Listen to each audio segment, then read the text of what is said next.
Kasparov did others. This is one he did for the precursor to Google.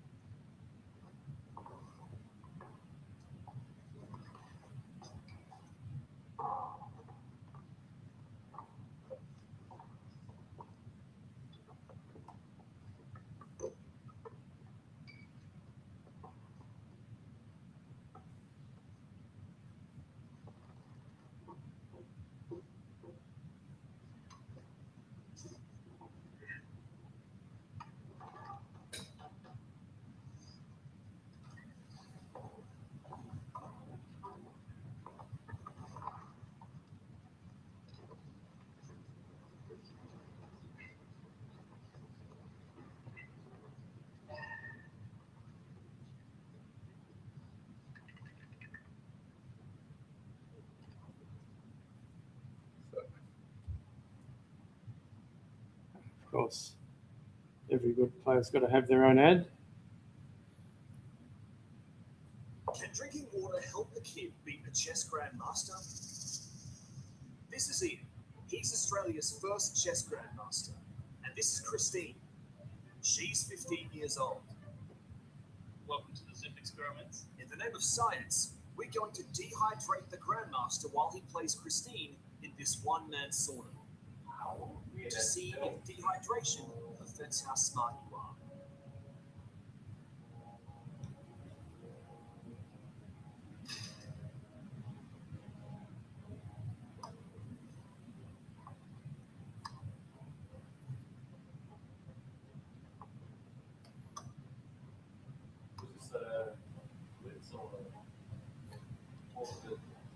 After just a few minutes, the grandmaster No is time getting limit. used to the 60-degree heat inside the sauna. It's very warm. It would seem to be affecting too much of the brain. But sooner or later, the grandmaster is going to feel the heat.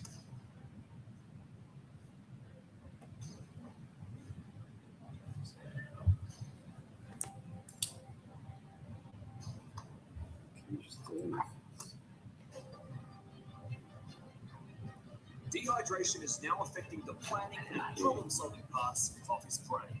Got a bit of an effect here. Maybe I'm running material, but I'm not calculating that one.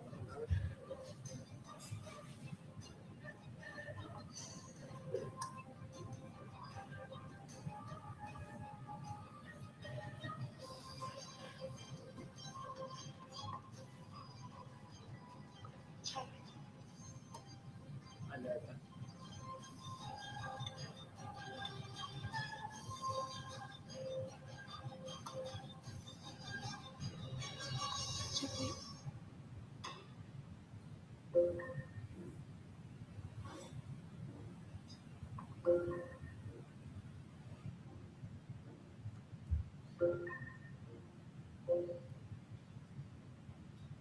Okay, well, welcome to the final round of the Australian Chess Championship for 2026. And we already have a player who is guaranteed of at least first place with the incredible score of 9 out of 10. We have Li Liu, and he has lost one game and won 9 from his first 10, is a point clear of Tedrick Lee, the junior from Melbourne. So Leo's been in terrific form. He has won, well, he went over to Europe in October in order to participate in Essen Spiel, which is a giant gaming festival. And he discovered that there was a chess tournament on nearby, quite a strong one, the Munsterland Open. So he decided to make that part of his trip. And he didn't win in the gaming competition, but he won the Munsterland Open. And since then, he has, coming back to Australia, he has now won, it's 14 out of 16 games since coming back from that victory. So he's really in awesome form, career best form. He already scored an international master norm a round ago, and now will win, lose or draw, he'll have an 11-game international master norm. His rating is also moving up very quickly. So you'd expect him to get to 2400, which is the required minimum to become an international master, the normal way anyway. And he's actually got Su Kai Ji. One of the weird things about this last round pairing is that you've got seed 2 against seed 4 in the last round, and you have to go all the way down to board 4, and you get seed 1 against seed 3. And these are the sort of contests you'd expect in the middle of the tournament. But some of the seeds, especially Su Kai Ji and George C, have not managed to perform too well, but they're coming good at the end of the tournament. So Tedrick Lee is absolutely sure of second place. He is a point and a half clear of anyone else. And then we have Li Tri Kien, who is at the moment clear third, but clear third, but almost anyone could overtake him. In particular, his opponent David Cannon, Sterling Backer if he beats Tedrick Lee, and the winner of Trevor Tao, who was the top seed on board 4 against George C. Sterling Backer has had a good run in the second half of the tournament, but he has made a lot of draws, spoiling good positions. Had a very up and down game yesterday where he could have lost. And Backer had an absolutely fantastic game against Yi a few rounds ago, which he lost, but it could have gone either way. On board 3, Melbourne International Master David Cannon is up against Melbourne student Li Tri Kien, still playing for Vietnam, though he's been living in Melbourne for a while. And similarly, Bias Garland, Tishi Bata from Mongolia on board 8. She's been living in Sydney for a couple of years, but is currently still playing for Mongolia. So David Cannon with white must have a chance. Li Tri Kien's looking a bit shaky. He should have lost the game to Darren Johansson a couple of rounds ago that he won. But he's still up there on 6.5. Trevor Tao really dropped too many draws in the middle of the tournament, and it only took one loss to knock him out of contention. He'd already beaten Yi, the only person to do so, but that wasn't enough. And George C has finally come good towards the end, but when he got to the top board, he got pushed down again. So he's got a chance to third place, but he really has to rely on David Cannon. On board 5, Ryder Teslin, the 20-year-old from Melbourne, who just won the Oceania Under-20 Championship, is up against 11-year-old Raj Chakrabarti. Both Chakrabarti and Harvey Xu really promised a lot in this tournament. They've played a lot of the top players. Harvey Xu's 13, Chakrabarti's 11. They've been quite impressive, but I think neither of them have experienced a run of just one strong player after another, and both of them have struggled a little bit. Though notably, both of them have lost very few games, but quite a few draws. So Terence Tang, Sydney UNSW student, I think, up against Harvey Xu. In theory, it should be favourable to Xu, but it's hard to tell at this stage of the tournament. Similarly, on board 7, Grandmaster Darren Johansson up against Woman International Master Heather Richards. Johansson has had a couple of hits in the last couple of rounds, and he's not in great shape. He did actually win this pairing in the last round of the Australian Open a year ago, but Heather Richards looks like he's in pretty good shape. And then also on 5, Kishi Bata against Melbourne junior Leo Kalina. In normal circumstances, you'd favour Kishi Bata, but unfortunately, she has had a lot of disappointments from being up near the top early on, and it's hard to know state of mind is at the moment whether she's really motivated to play hard. By the way, I was expecting a relatively short draw on board 1 for Yi to guarantee first place in the tournament, but it's turned out to be a very sharp game, and it's possible Yi's just trying to make hay while the sun shines and get to 2400 as fast as he can. Further down, also on 5 points, 50%, Jesse Zafarakis from Melbourne, 21-year-old against 15-year-old Sydney's junior Ted Power. Ted Power has been one of the positive surprises of this event. Zafirakis, you again would be favourite. Ethan Chang from Sydney, been very up and down, but has been quite impressive in some games. He's also 15 from Sydney. He's up against one of the players that does, a bit of training and in Sydney, Aidan Odenthal, and it's really hard to know who's favourite there. I think I'd back the junior at the end of an 11-round tournament. And finally, you've got Jack Rogers against Gary Lane. Gary Lane has had a bit of a shocker. Last round, he got a bye, which I don't know if he's had one in his adult life. And so Jack Rogers is full of confidence after yesterday's win, and it could be a hard one for Gary Lane. Further down, Min Ren from Adelaide against Zhang Xilin. It's surprising she's dropping down a full point here. She has been one of the minor disappointments in the tournament, but if she wins, she's back on 50%, and it all won't look so bad. Min Ren, when you go through the ups and downs of the tournament, Min Ren features quite heavily, and he's had quite a bit of bad luck. So more juniors at the bottom, Ben Leong, Jean Riskov, William Rumley, still a teenager, Daniel Wang's 14, Narahara Sethi is also, I think, 16 or 17. Where is he? Anyway, 16. So, a lot of the young players didn't shine. The ones that did, eventually faded away, with the exception of Tedrick Lee, who's had an absolutely sensational tournament. So let us have a look at the games. By the way, I should mention Yi, if he draws, will get the $3,000 first prize. Tedrick Lee, if Yi doesn't lose, will get the $2,000 second prize, win, lose, or draw. And then we've got a $1,500 third prize, which is up for grabs. Then $1,000 fourth, $750 fifth, all the way down to eighth. And it's let's see, Gary Lane and Daryl Johansson that are battling for the senior prize. They're both over 60, although I think you only have to be over 50 to win the senior prize. So, you'd have to favour Johansson, but anything could happen. So let's go to the top game, and a lot's happened already.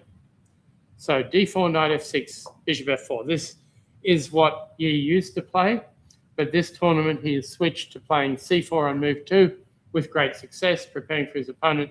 I guess he's going back to bishop F4 because he thinks it's boring and all he needs is a draw. But let's see what happens. And Sukai Ji immediately goes B5. Well, is that a serious pawn sack? Let's have a look. Takes, queen check, knight back, knight e4, queen here. Looks pretty good. If knight takes knight here, by the way, I can go bishop d2 and then take back with a piece, and white will be a pawn up without ruining his pawn structure at all. So, so knight takes knight, bishop back. That knight can't do any damage. And, it's all pretty good after bishop takes, followed by e4. So f5 was played, and why not? Queen check.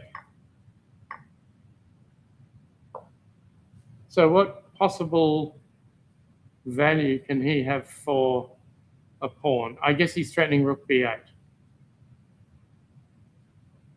So I feel as if I should be able to play knight a3 and knight c4, but maybe there's a g5 move coming for black as well. So f3 played. Rook b8. That's very interesting. I might actually check this out because, Sukai Ji is playing too fast for this not to be some sort of preparation. So what are we doing? CB.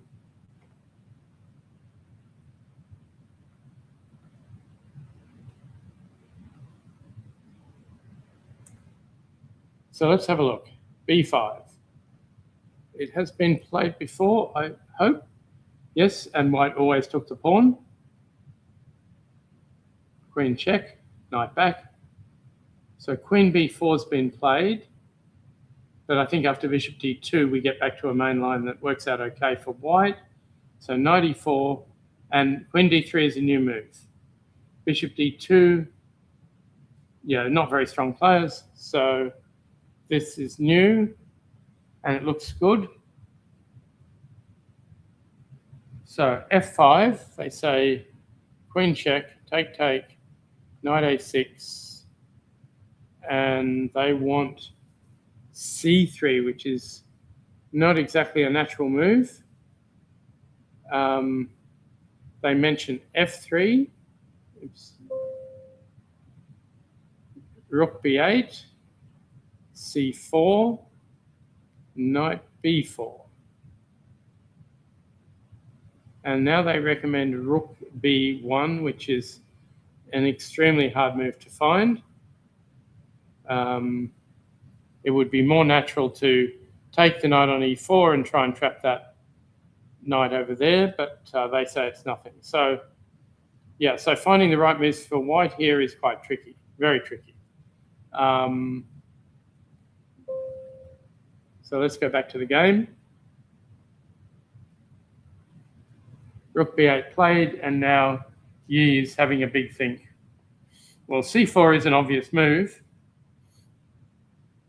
The problem after knight b4 is that we're threatened with knight c2, and if you castle queenside, we've got knight f2. So this is all happening just in time for black. So we'll see how things go here. Yeah, all in all, you'd think that it was quite good for white with that extra pawn, but you don't want to let that rook get down to b2 if you can help it. So Sukai Ji has what he wants, a super sharp game, and it's exactly what Yi doesn't want, because only by losing would he allow Tedrick Lee to catch him. Now, Tedrick Lee's got a tough job against the solid Sterling Backer, and it starts out as a English or Catalan, depending on how you look at it, but black goes d4. Now, normally you wouldn't recommend that at all if black has already gone e6, because very often black wants to go e5. So you have to really rate black's chances in a Benoni, or in this, or white in a normal Benoni, to believe d4 can be a good move. But it's not terrible, certainly. c5, d3, you could just play e3. You don't need d3, but okay. And now, is he going to go e5 and take back with the e pawn? That looks very equal. That looks weird. Now there's no e5. And now, how should white play it? If you go a3, they're going to go a5. So he goes knight a3, the old-fashioned system. So he wants to play e5, but not too early. If he played it immediately, I think b4 was possible. So here, well, it looks as if we can go a3 and bishop d2 and get our b4 move in.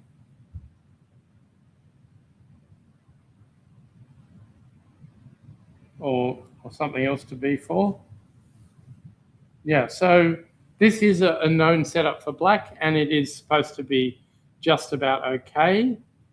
The computer says zeros, and they say play b4 straight off. Wow.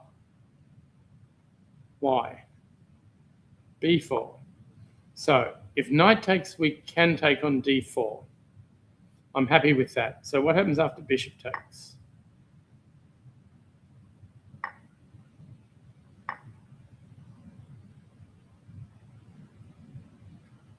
It's like a Benko gambit, but not as good. They say white is better with knight e5. Really?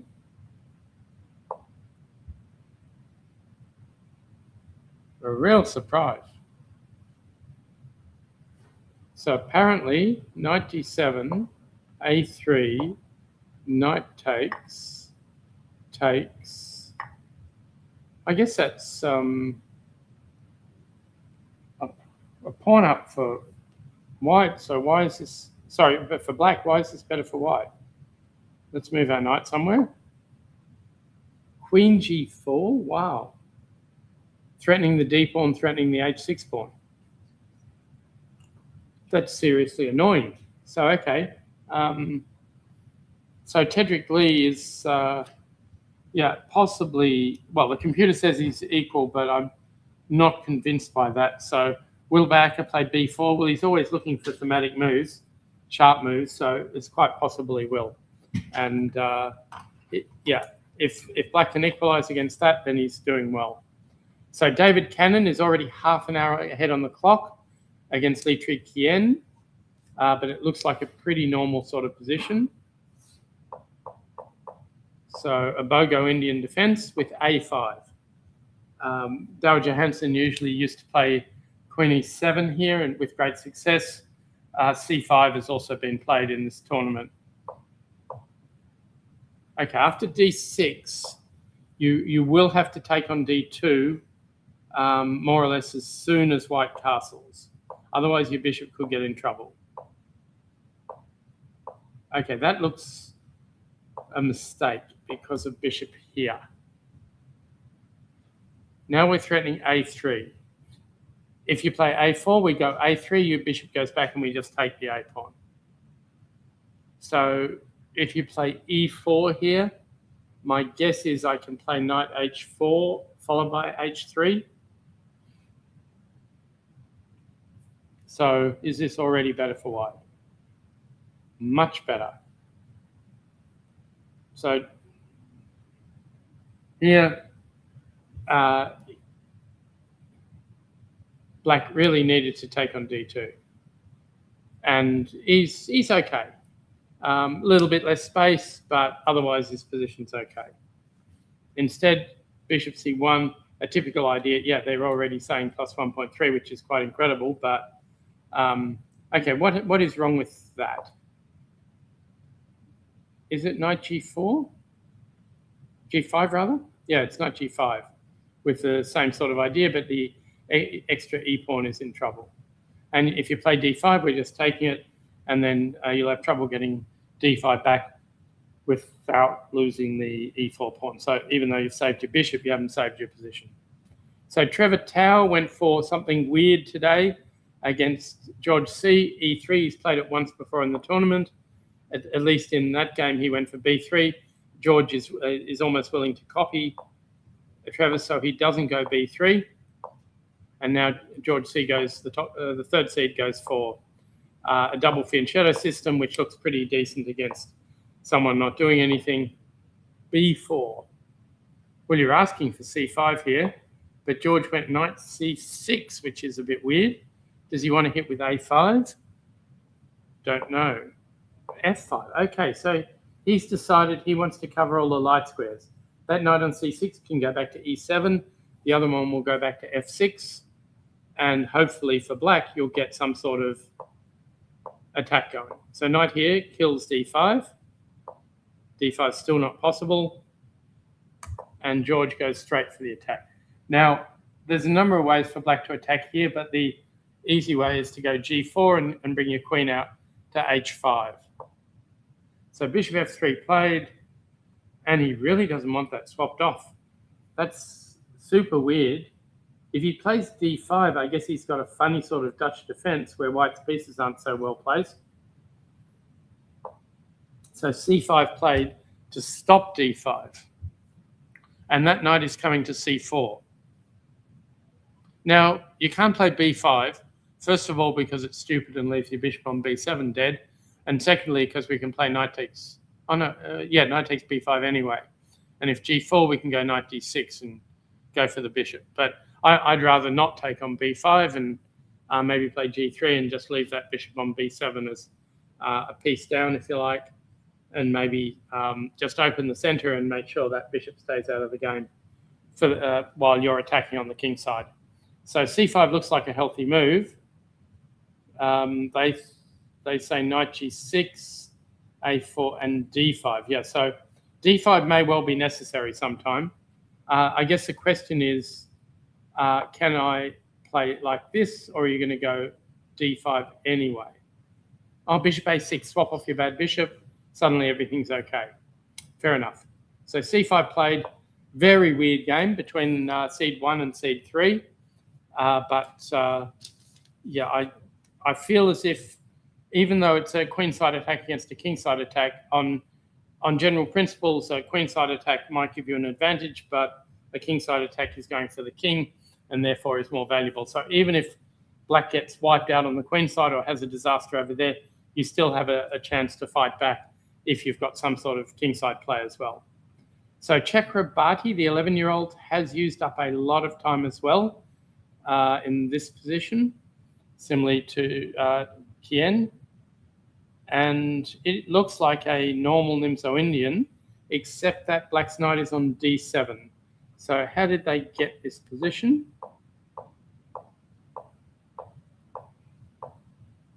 Very typical. Now a3 before knight f3 is a little bit unusual. And here we are back in the main line if black plays knight c6. But he decides he can try and exploit that. So queen c7, bishop back, knight d7. So you're going to go b6 and bishop b7. That's a common idea. So here white's got to choose. Do you want to go a4 and bishop a3? Or do you want to put your bishop on b2 and go for some sort of c4 based plan? So you want to keep the pawn on d4 able to be for another pawn to recapture, because that's the way to keep the knight on d7 out of the game. So bishop here.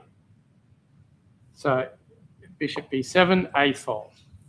So the typical move here for black is e5.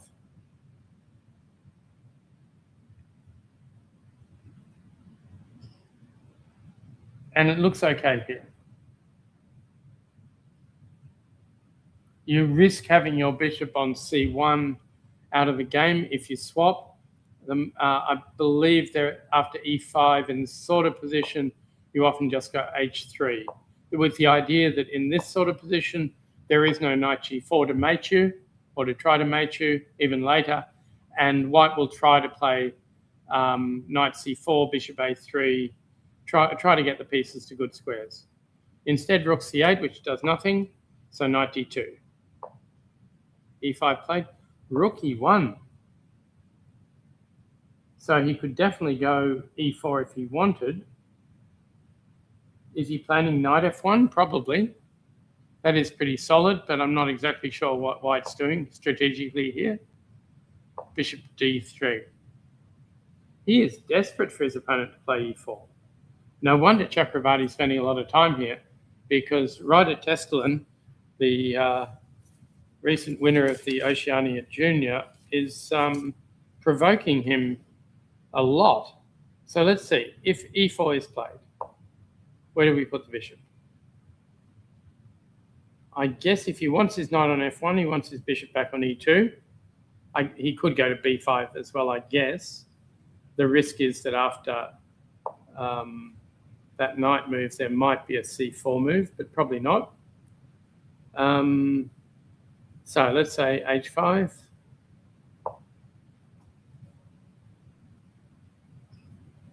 Yeah, I feel as if black's doing fine here. They say h3 is okay. They say bishop f1, and that here they're saying just keep the tension. Wow, play h6 or something like that. So I don't want to swap, because that will let the bishop on b2 out. So I want to leave it as it is. Let white do the swapping so that you can always recapture and maybe get pressure down the d file as well. So the thing I don't understand about h6, which is a computer suggestion, is why can't we go pawn here? And I guess the answer is takes, takes, takes, takes, and knight somewhere, like knight e5 or c5. and maybe those pieces lined up on the D file aren't a good look. They very definitely aren't. So bishop d3 and still no move from Chakrabarti. It's a difficult strategic position because most of the things black wants to do help white stabilize. At the moment, white's constrained from doing anything really active because the center is quite weak. So right now, I would actually suggest you might want to go knight f8. Oh, the computer's saying knight f8 here. Knight f8 to e6, just to add extra pressure, because at the moment, there's no way for white to play d5 and back it up with c4, and then white could easily be a lot better. So yeah, I think knight f8, I suspect that white may be intending bishop here to knock you off the c file, and that's certainly reasonable. I don't want to play knight e6, even if it's a good move. So let's just move. And I don't see too many problems here. It feels like black is absolutely fine. Yeah, rook c1, f3. So white's not really doing much. So yeah, Chakrabarti is sinking. Testelin seems to know what he's doing. He's only used 6 minutes, but it is a difficult position. The player who plays this sort of position the best in Australia is Xiaozong Wan, our third grandmaster, who's currently overseas playing. And yeah, he knows exactly how to play at least the white side of this. But yeah, I always feel as if black's got such a happy position, no bad pieces, that they can't possibly be worse despite white's pair of bishops. And yeah, back in the old days, players like Boris Spassky used to be very happy with the black position as well. I should mention that there's been a lot of commentary about the strength of the championship, even though it is stronger than 2 years ago. There's a lot of players missing. And, well, I should also mention that I didn't notice this because last time Rishi Sardana ran away with the tournament completely, but Yi was one of the players who was equal second in that event. So he's actually only moving up one notch this tournament, but lots and lots of points. So let's see. We've got Grandmaster Bobby Cheng. Last weekend he was playing in the Bundesliga in Germany. Grandmaster Justin Tan. Last weekend he was playing in the 4NCL team competition in England. Rishi Sardana. Last week he got his second Grandmaster norm at a tournament in Sweden. Who I haven't seen Timur Kubakarov playing recently, but I know he was overseas in the second half of the year. Anton Smirnov has basically retired. Max Illingworth has basically retired. James Morris, who's only international master, but one of our strongest players, was at the World Rapid and Blitz in Qatar. He came back in time for the Blitz, was one of the players tied for first. No, he was half a point behind the tie for first when the tournament was abandoned due to bad light.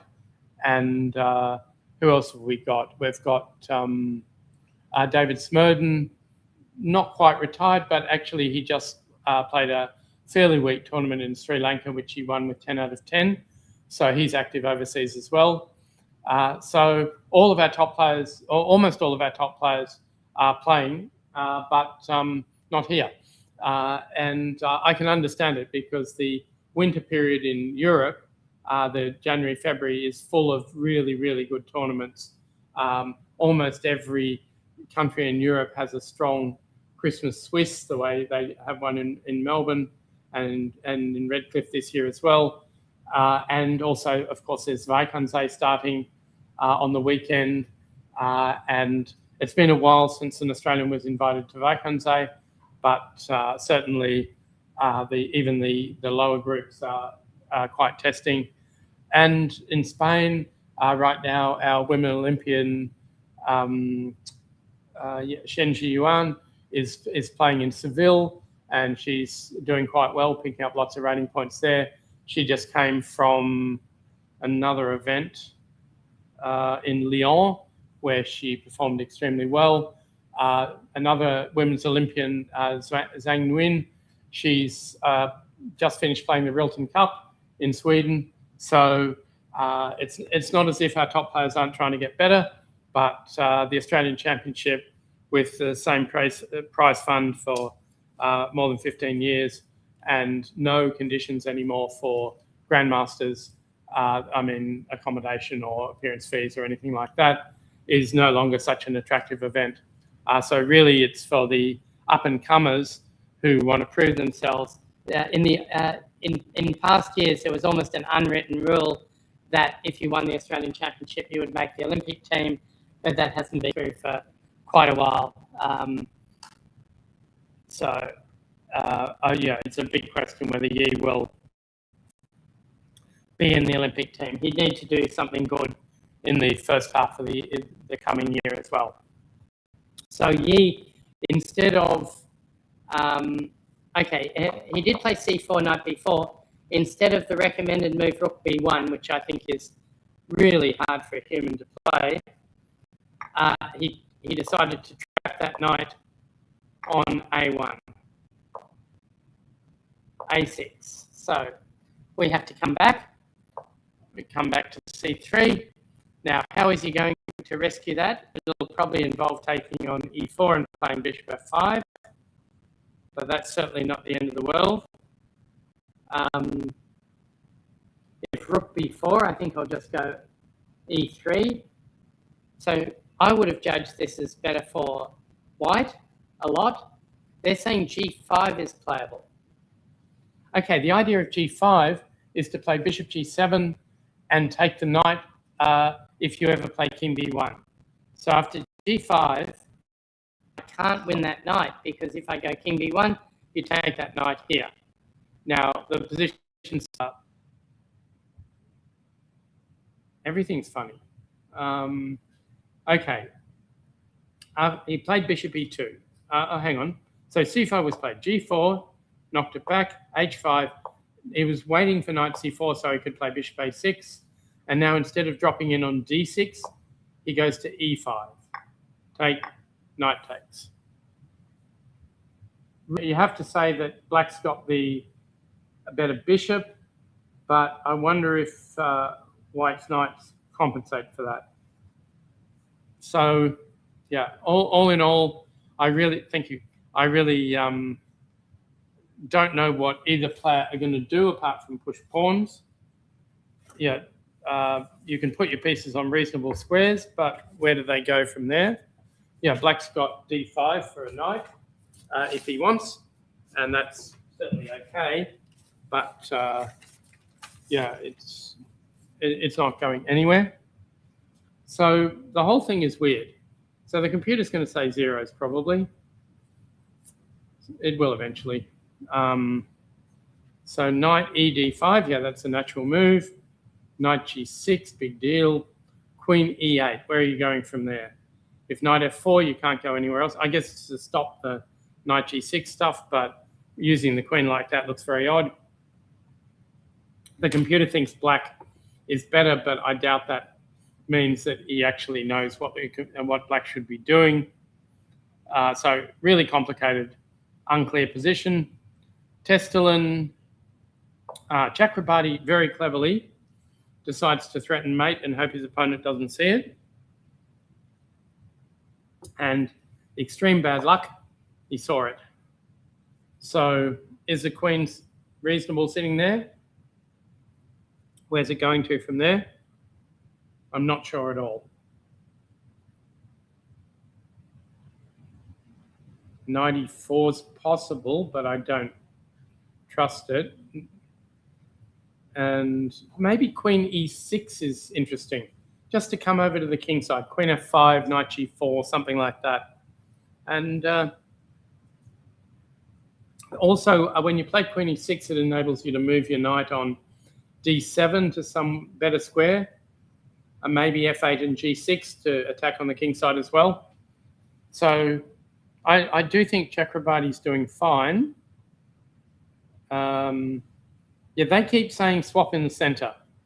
but I don't think you need to at all. Well, they're suggesting you take everything and play queen d5 and just sit there. But yeah, it's probably okay, but I'm not sure it's going to be better.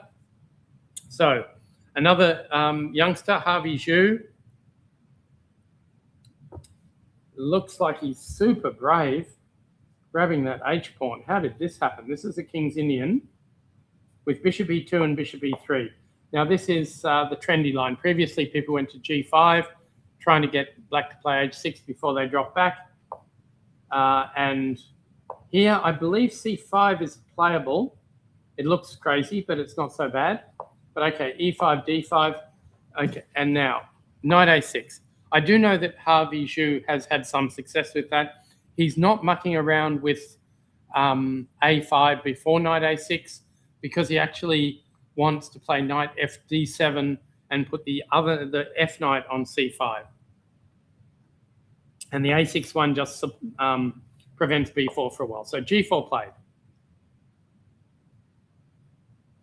I don't trust knight c5. I would play knight here, and my next move would be f5. And I think that could work out quite well. So knight c5, f3. You've taken away the big square from your f6 knight. a5, okay, so he's got a normal position. It looks like the sort of normal position where black can easily get mated. So h4 played, h5, g5. So he's happy to block it all in, knight h7.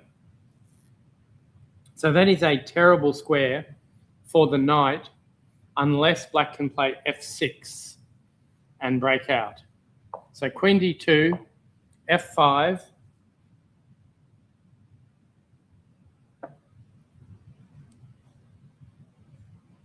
I don't know, is f4 even a vague threat? I think white will be a lot better if black ever plays f4, even if we decide to take on c5, because the black knight is nowhere near getting to d6, and white can maneuver some, maybe the other knight to d3 by e2 and c1, and that feels like it's going to be much better. So I don't think there's a threat here. Maybe take on e4 is a bit of a threat, but he took on f6, which, okay, now what do we take back with? He took back with the bishop, castles, and now Zhu decides he wants that. Okay, so let's see. Knight h3. Can he grab that and then go bishop g5 and swap off the queens? I seriously doubt it. Rook here takes. Okay, rook takes pawn check looks like fun, but I think I'll just go here. Because we're not only threatening rook f6, g6 check, we're threatening rook h5. And if king f7, just queen h6 looks completely winning. So is this game over? I think it is. No, not quite. Queen f6, rook h5. You don't worry about the h-pawn. Okay, that is surprising. Okay, so after knight h3, bishop g3, followed by h4. What a way of blocking the g file. Looks like a very temporary way of blocking the g file. So, yeah, I'm not sure about that at all. Is it time to start? Yes, indeed, for the players in the major. So bishop g3 looks weird. King h8 certainly looks okay. And then they say just protect the pawn on g6, and it'll be hard for white to get through. But I don't like these sort of positions where black has no counterplay whatsoever. That's why I'd love to take on h3 and play bishop g5 and get rid of those dark squared bishops. But at the moment, the computer indicates I need to protect things like that. So bishop here, rook here, h4. Okay, what if we just go bishop f2?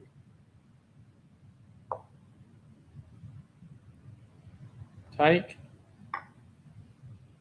They want me to check? I want to take here. And they say king g7 is playable. It looks so risky. Knight G4, exactly. Rook F4. Okay, the whole thing is hanging by a thread. You don't trust this at all for black. Yeah, it only takes Knight E2 later to dislodge a rook on F4. So, yeah, you really back white to do well. And Harvey Zhu is actually burning time, and he probably will need that time later to solve specific problems. At the moment, all he's doing is trying to find the best setup deciding whether he wants to give a pawn back, whether he wants to hang on to everything. That's all, reasonable. But when you've used half your time and around here, you still only use 6 minutes. So okay. So here, where did the time go? Taking on H4, and now he's used forever. So I would have to say that in practical chess, you'd back Terence Tang to mate Harvey Zhu. Zhu's a very good survivor. I mean, there was a game he played in the Oceania Junior a couple of weeks ago where his opponent had mate in 1, and his opponent was the winner of the tournament, and Harvey still drew the game. It was a really tricky mate in 1 when all eyes were looking in another direction, but even so, it was one of the craziest games I've ever seen, actually. Really exciting, and it ended up with Harvey having a perpetual check and looking for a win when he was faced with inevitable mate in 1 by his opponent, but he could somehow stop it. No, by checking and checking and checking. It was, anyway, great game. His opponent walked into a double check. His opponent was Felix C, who was the guy who the first New Zealander to win the Oceania Junior, it was a really fine performance by both of them. But just in the middle, just if you're breezing along playing through the game, you'd never see this mate in 1. But white's attacking along the H file. The black king is on G7, and you can play Queen H6 check or something like that, or Queen H7, and it turns out Queen D4 is mate because there's a light squared bishop covering all the other squares. And anyway, a crazy, crazy game. Will Zhu survive that? I don't know. Okay, so Daryl Johansen was tossing up between E4 and C4 against Heather Richards, and when he got to the board, he obviously decided, nope, I'll play D4. And after D6, he didn't want to see her normal lines with E4, even though Ryder Testelen really tested and beat one of Richards's favourite lines. But now the main line here is actually Knight C3, taking back with the Queen, and then going back to somewhere like D2 if you needed to. This is more exciting, and black is supposed to be going okay, and Knight G1 is hard to believe. So she plays F5. There are moves like C5 here that are really quite tricky as well. Yeah, so C5 here is not terrible, or Knight F6 first. So H4. So he wants to play Knight H3 and put that knight on F4.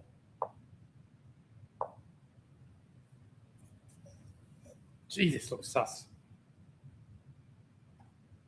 I'm sure the computer will say black's fine. Not super fine, just fine. And now, if you play H6, are they going to take? If they are, I'd be happy to play H6. Bishop here. E3 was going to be played anyway, now that the bishop's outside the pawn chain.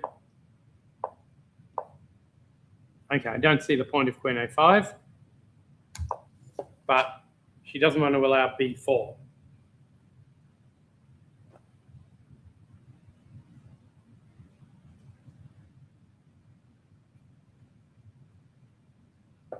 The whole thing looks weird. So if we go Knight F4,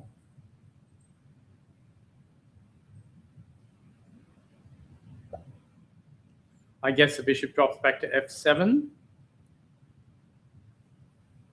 Then we go bishop h3. Oh no, we can't go bishop h3. Our c4 pawn's hanging. Maybe bishop e2, maybe h5. Queen d2 played. So I'm almost ready, I think, with white to... Oh no, I can't go b4 just yet. I want to play b4, and when you take it, move my knight, and then take back something like knight a2. But maybe black would be able to play d5 then. But it's an idea, b4. Right now should be better for white. They still want to play h6. Taking on d4 looks weird. What, sorry? French, the knight takes d4. Knight takes c4 is a threat. It looks like it, doesn't it? Yeah. So that would lead me to ask, why is h6 playable? But I think it's because of take, knight takes. We swap queens and we win the d4 pawn. So, okay, so h6 is definitely playable. So, yeah, the queen's not protected. You're right, knight e4 is a threat. Okay, so a good reason why Johansson is a bit better. Bayer-Skalin up against Melbourne's Leo Kalina, and she doesn't seem to have done very well. This is another Nimzo-Indian defense. Queen c2, c5, e3. Okay. After c5, you really need to play pawn takes pawn here to gain any advantage. After e3, black has a type of panel bottom attack against the Caro-Kann, believe it or not, where the queen has gone to c2 way too early. So, okay, a3 might be necessary. I don't know if I want to play queen a5. I guess bishop d2 is good enough. So takes, castles. And yeah, this is a little bit like the other Nimzo-Indian game we're seeing, Tedrick Lee, but this is a lot better for black. The queen doesn't really belong on c2. A lot better for black than that one. And it's very easy for black to play, well, the Karpov system against the Nimzo. Bishop, doesn't even go for bishop b7. Wants control over the c4 square, rook c8, and this is getting tricky. Because if c4, I can probably go bishop takes pawn, followed by b5, and black is already better. And if you can't occupy c4, if black can occupy c4 then and white can't challenge it, then black is considerably better. And for that reason, that knight on e2 is really poorly placed. If it was on f3, you could go sometimes knight d2 and challenge the any piece that turns up on c4. That's not going to happen now. So rook e1, I guess it's a healthy move. But okay. Right now, bishop c4 looks healthy. What else can we do? Knight d5 looks interesting as well. But you might take it and then knight g3, knight f5 might have something to do. But black is already better here. They say bishop c4. Oh, and then bishop b1 and try to prove that the occupation of c4 doesn't mean anything. It's true, but with that bishop on b1, your rook on a1's not doing much either. So, yeah, this has been handled very well by the Melbourne Junior, and Bayer-Skalin's difficult tournament continues. Any other interesting ones? Poor old Gary Lane up against Jack Rogers, the Sydney International Master, has a perfectly good position. Maybe he's even a little bit better, but it's going to be hard work to win a game. Zheng Jilin, another one who of whom more was expected. She's playing against Alex Wren from Adelaide, South Australian champion, and he goes for it. So c4, yep, the normal move. b5. You can try e5 here, but it usually finishes in you losing your e5 pawn. But e5 is the critical move here for sure. So e5, and it's hard to know whether you should take or just go knight fd7. Both look pretty good. They say take, knight g4. Okay. And now queen b6 and knight f2 is a sort of a threat, though in some positions you just go e6 here and attack like anything with knight g5 and give them the exchange and see what happens. But okay, a3 cannot possibly be the best move.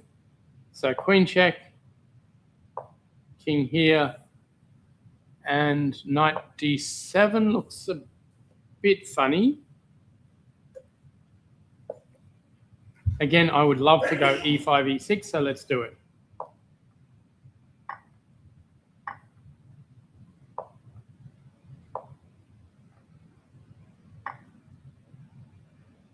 Now, I could take back, or I could do something else, but let's try this. Is this good for white? Knight df6. Okay, you don't have to take on e6, and we don't get a knight to d5. So they reckon this is not working. Fair enough. Oh, and knight e5 is possible. Okay, so knight d7. Right now, how does white get the pieces working? White would love to go knight d4, knight c6, but here at the moment it doesn't do much at all, and bishop b7 might actually send it back again. And the bishop c2 is not working too well either. So what about e5 takes f5? No, not working. This sort of attack might be good if you had more pieces pointed at the king side, but here e4 is going to be good, and yeah, it's completely fine. So none of white's attacking methods work well, so this should be already better for black. No, they say queen e1. What a move. They want to go bishop e3. Okay, I would have said queen e2. For some reason, they like this. So a5, okay. Bishop e3, knight c5. Are they really going to try and blow me away with e5? They are too. And apparently that's good for white. Okay.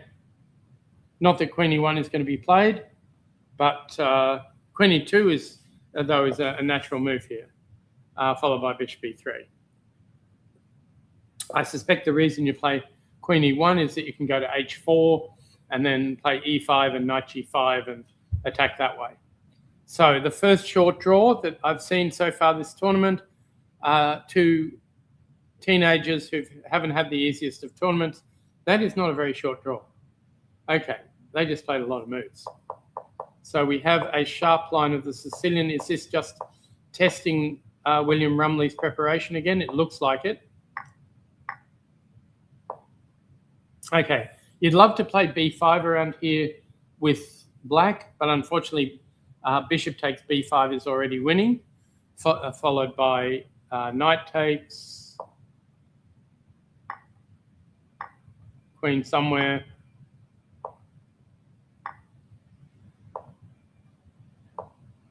and unless e5 works, which knight e5, well, if knight e5 we just take, and queen f7 is winning after bishop takes. So yeah, so this is completely winning for white. So you can't do that. So he has to play an artificial move, and you'd think Rumley is doing rather well here. Ooh, doesn't want to play queen d3.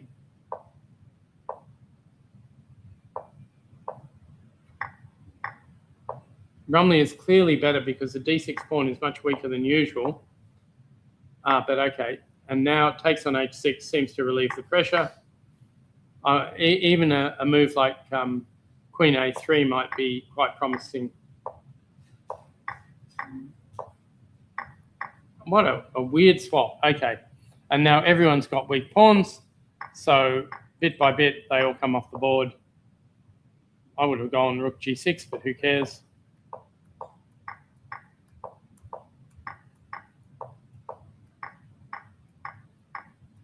And draw. So, okay, we've had a lot of games in this tournament with the bishop g5 knight off, and the players have turned out to be remarkably well prepared. And here, here I think this is better for Rumley because knight b6 is not really what you want to do. Computer says it's nothing special. Wow. Okay. And Leon is also 5 minutes ahead of where he started the game. So he definitely was still prepared. He's got 6 minutes more than when he started. So apparently this is just equal. And computer more or less agrees.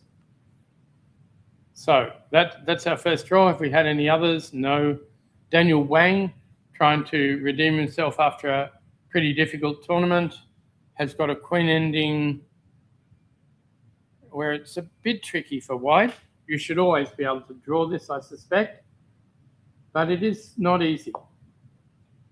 Queen e3. So if queen takes d5, you take on a7. The problem with that plan is that black has a passed pawn and you don't. And in a queen ending, the deciding factor is whose passed pawn moves quicker. So let's say we take.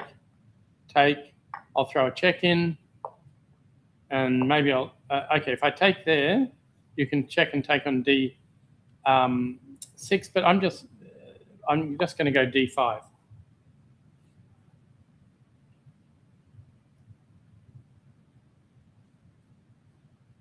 Queen b7 maybe. d4. d3. Queen here. Not a lot of fun for white.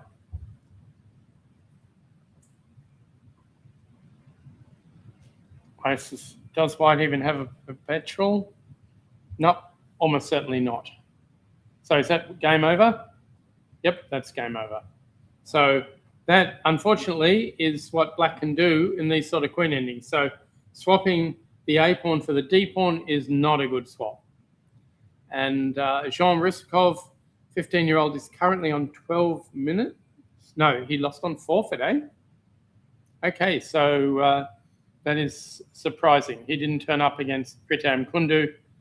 I hope he has a doctor's certificate, because otherwise the Australian Chess Federation is known for placing bans on people who pull out of Australian championships without reason. Back to our top board. Just a reminder, Yi Liu needs only a draw to win this tournament outright. So now white has to choose king b1 and take the knight, or take on e4 first. That looks pretty dodgy, but let's have a look. Knight takes, bishop here, knight back. Now I can't escape with my knight at the moment because of e4, but I can play here. And it feels as if this could be simply better for black because knight c2 is becoming a threat. They say knight f3 and knight e1. And if knight c2, what happens? So why is this not working? The answer is because after bishop c3, we're threatening a rook. So you don't have time to take on e4. And white is better. Okay, makes a lot of sense. So maybe we can take on e4. If king b1, we'll have two pieces for a rook, but white's pieces are struggling to get to good squares. We'll play bishop f5, and maybe bishop g7 and rook f8. So, in fact, bishop g7 and rook f8, that bishop is already in a bit of strife because the knight can't develop so easily. So I feel as if we need to take on e4, even if it doesn't mean trapping the knight.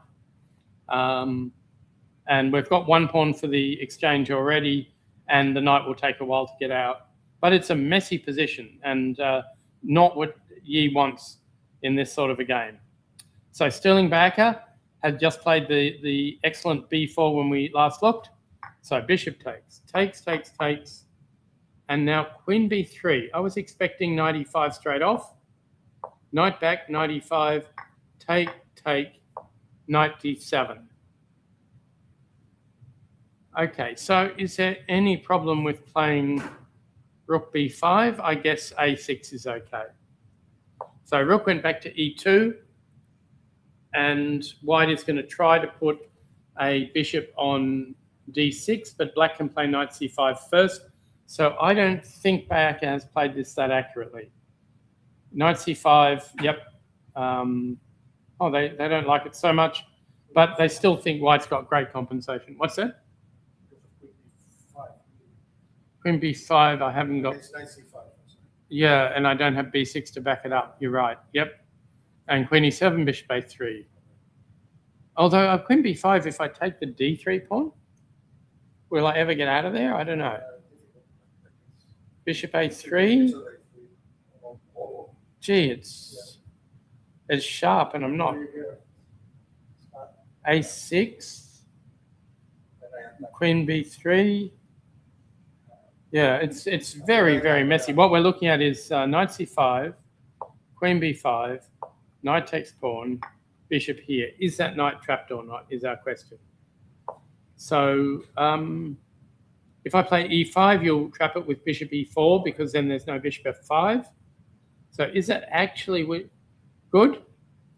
f6, sorry. That is the weirdest move of all time. f6. Oh, the knight wants to You escape from do e2 e5. Okay. red. So rook d1. Let's say you go back. Oh, is it good? I don't know.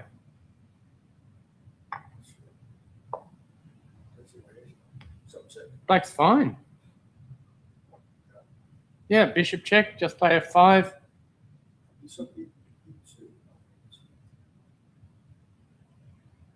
Oh, they find a way for white to play.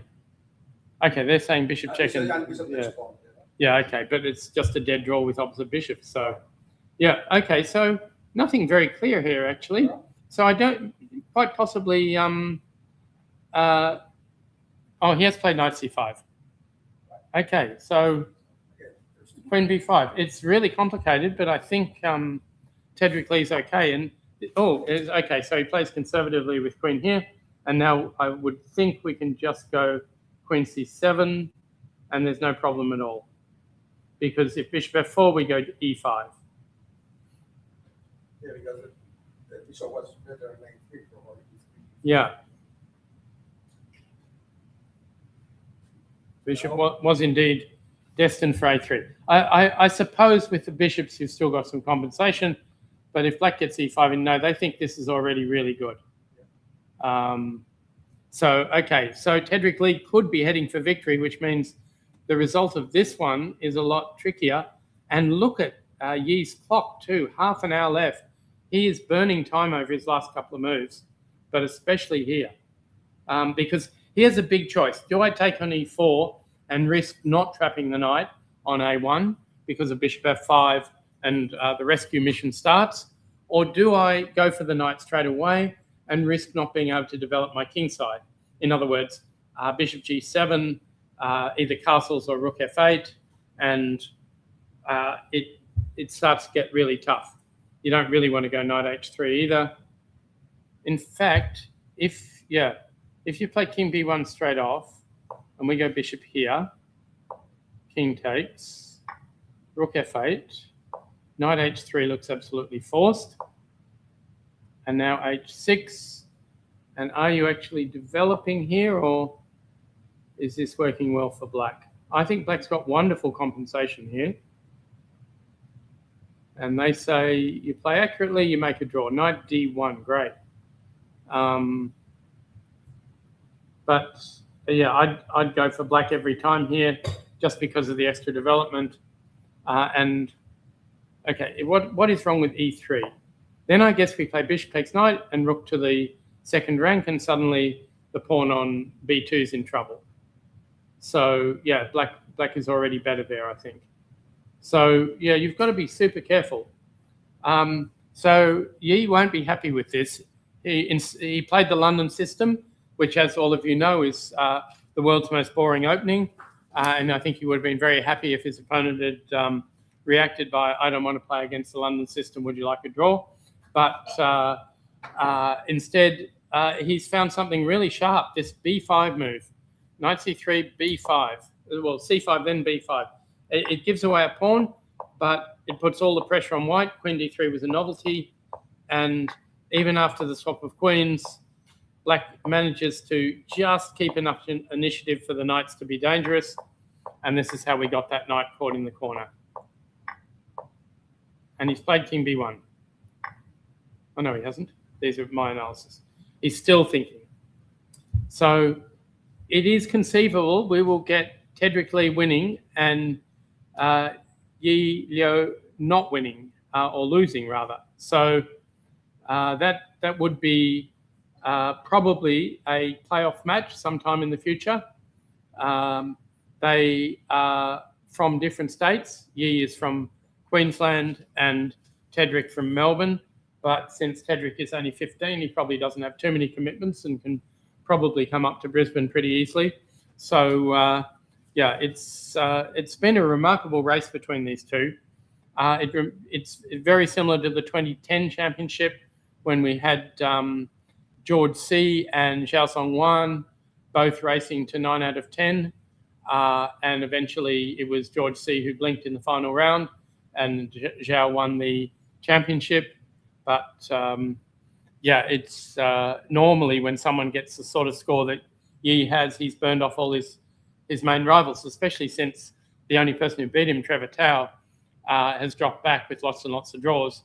But instead, it's a 15-year-old 14th seed that is on his tail. And yeah, it very, very soon, actually, Tedrick Lee is going to be an international master and Yi won't, because Tedrick won the under-18 division of the Oceania Junior. So, okay, that's our top boards. Yeah, in normal circumstances, we'd have our eyes on seed number 1 against seed number 3, but in the last round, but it's irrelevant. I mean, maybe they'll get third place. The winner might get third place if Li Triqian goes wrong. Let's see. Okay, Trevor Tao's bad bishop is at least looking like a large pawn. It doesn't look too bad. He's managed to distract George from attacking him on the king side, but nonetheless, the queen side looks like it could be black's. So a6 and rook b5 looks like it might get played. So all in all, yeah, we're looking at a position slightly better for black, maybe not a lot, but yeah, a lot easier for black to play as well. So yeah, George C must fancy his chances here. Okay, 11-year-old Ranch Chakrabarti couldn't decide how to proceed, but in this position, he decided to put the knight on g6, which of course is a decent plan because he is thinking about kingside attacks. Rook c1, and both sides just want to keep the tension. Around here, it is conceivable that e5 could become a good move. Sorry, e4. So you play knight d2, and that's absolutely fine. But now I'm looking for something like rook d5 and rook here. Or h5. Maybe h5 is even better. And it's not a winning attack, but there are a lot of pieces pointing at the king. Oh, d5 and bishop f6. Oh, no, d5, queen c7, everything's okay. Yeah, if you play here, you do shut the bishop out of the game. That's true, but you do allow other pieces in. And, yeah, this is hard to judge. Oh, no, knight e4 wins. The rook on h. So the rook on g5 was the better square. So after rook c1, he just dropped back to c7, h3, queen e7. Yeah, black still can't bring himself to play e4, and white still can't bring himself to play either e4 or c4. So black should be fine, absolutely fine. They say c4 is playable now. It's not really threatening anything. But okay, does White have another plan? So Ryder Testolin, who does play the Nimzo with White fairly well, really hasn't done much recently. The computer says knight d2. He won't play that because his knight just came from d2. So, that one is hard to know. Harvey Zhu was nearly getting mated by Terence Tang when we last left. Okay, he played bishop g3, h4. We did look at this. Bishop f2, take, king g7, and now knight g4 looked rather annoying.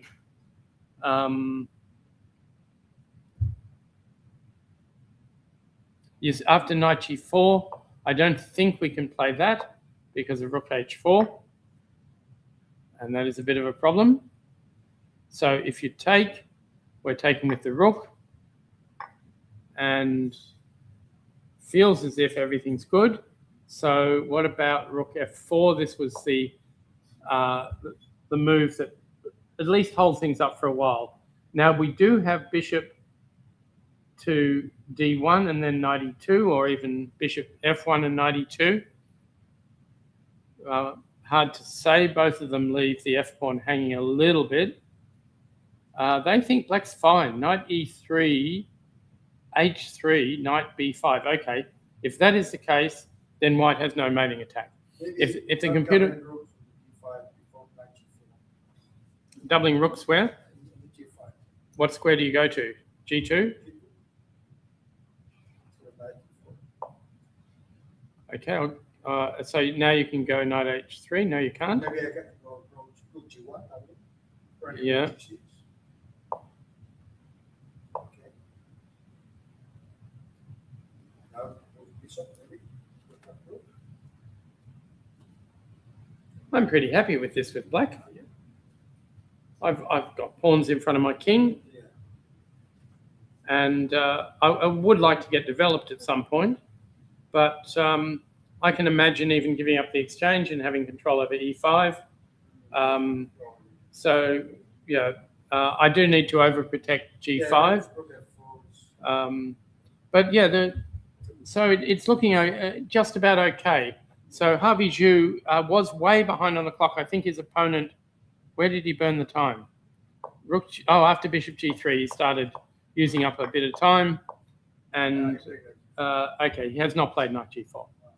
Okay, so were there any other exciting ones? Daryl Johansson against Heather Richards looked like it was going to be a bit of a maneuvering game.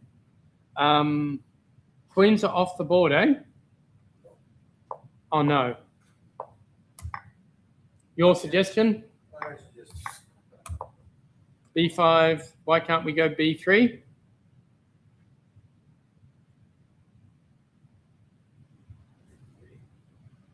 Johansson will be looking for something sharper, like knight f4, and then bishop c4.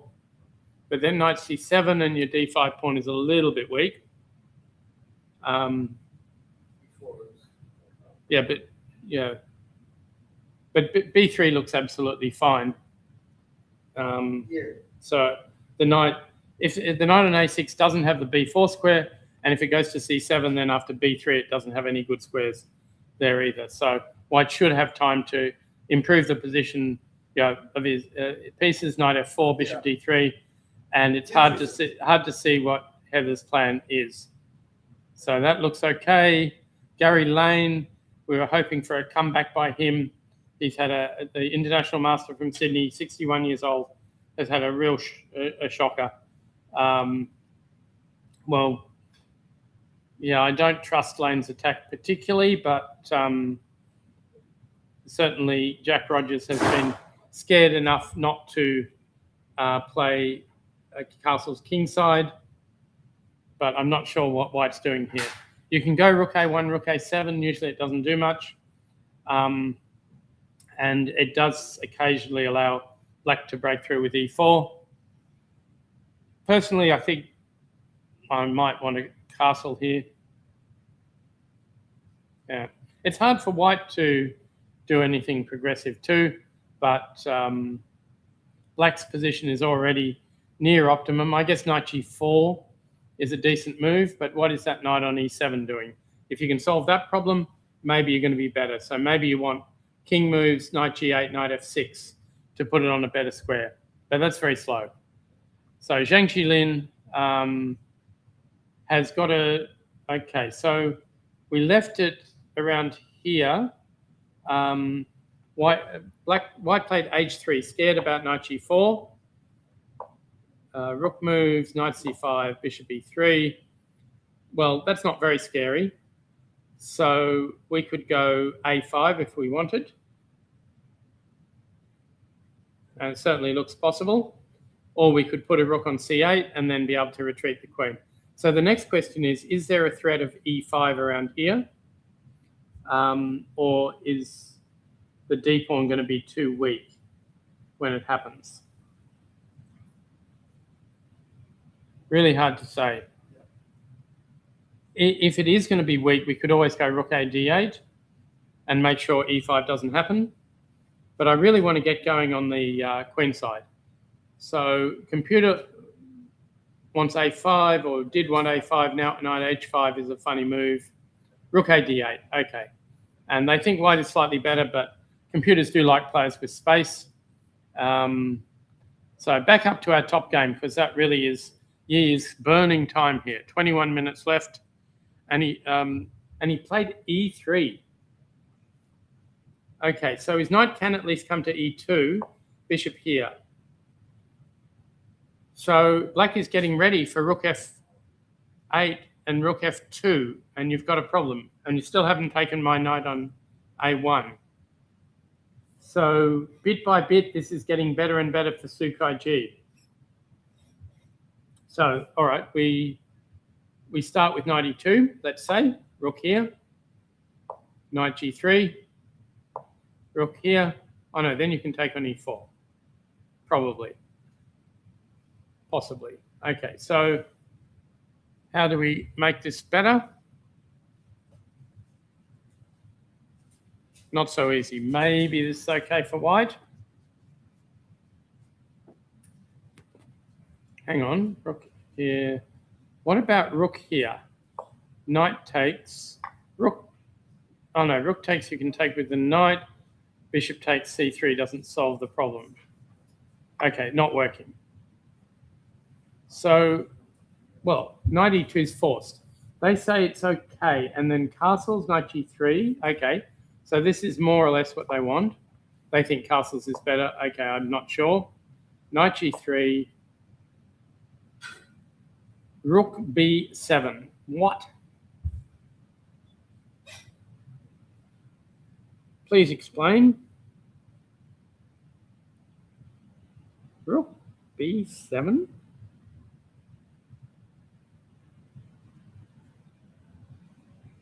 No, they've changed their mind, but they still want to do it. So knight takes pawn. Now they're saying bishop d7. Apparently they're going to double on that file. And I presume answer b3 with the sacrifice, yeah? Take, take, take. Knight back. Bishop f5, I suppose. Well, they say black is winning, which is unreal. But maybe rook a3 and rook a1 check is going to cause problems. Really amazing. And they say king d1 is white's best move, and then we queen our a pawn, which is also strange. So, okay, the plan of doubling on the b file is reasonable and a good reason for castling, but any human would play bishop d7 first and castle and double the rook. So starting with rook b7 is one of these bizarre computer choices. Yeah. So, okay, Sterling Backer is building up pressure on that knight. Knight a6 looks like a horrible square because that finally gives us our bishop d6 move. And after you move your queen, I don't know, do we want to go c5 or do we want to go rook b1? They all look good. Okay, so Tedrick Lee does, yeah, if you have to play that, something's wrong. So bishop here, Queen has to guard the B pawn. And now if rook B1, you've got bishop C6. And you're hanging on okay. So that's the idea. So bishop here, queen back.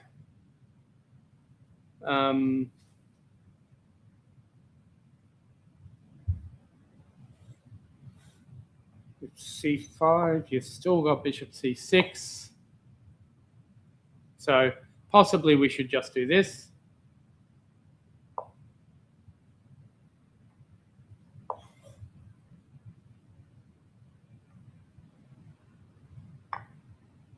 Oh, no. I thought I had this plan, but unfortunately B6 is possible. And if you take the knight, I'll take the bishop. And the knight's coming out to C5. White might have a little bit of compensation, but it's not what I want. So is black okay here?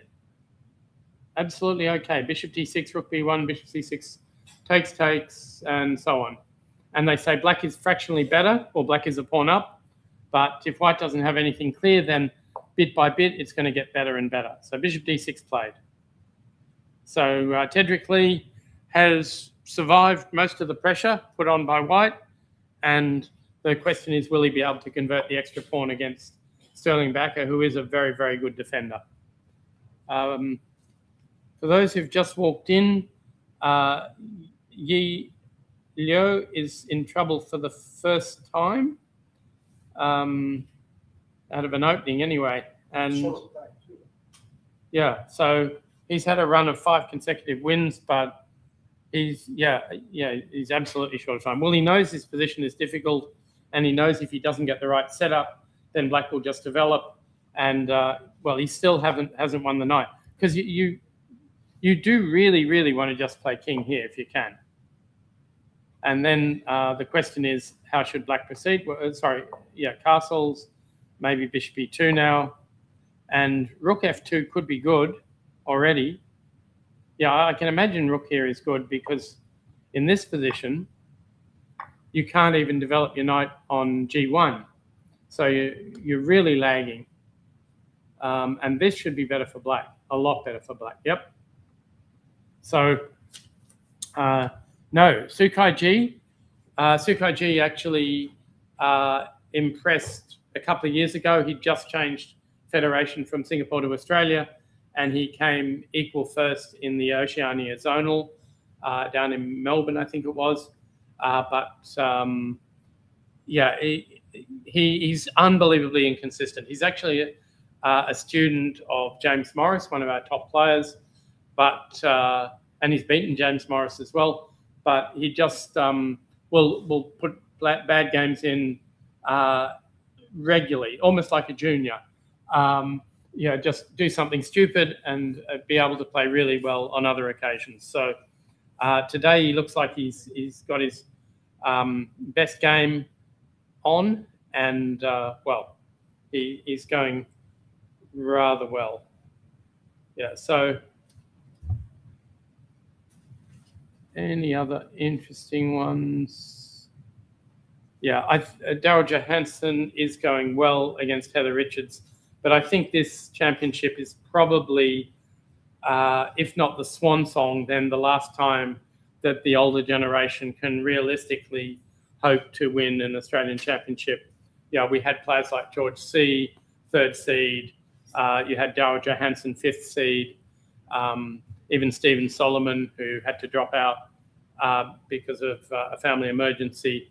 He also was reasonably ambitious, but I think they can no longer keep up with the top juniors and even the top young players, in their early 20s. And they might be able to beat them on occasion, but they certainly can't beat them consistently anymore.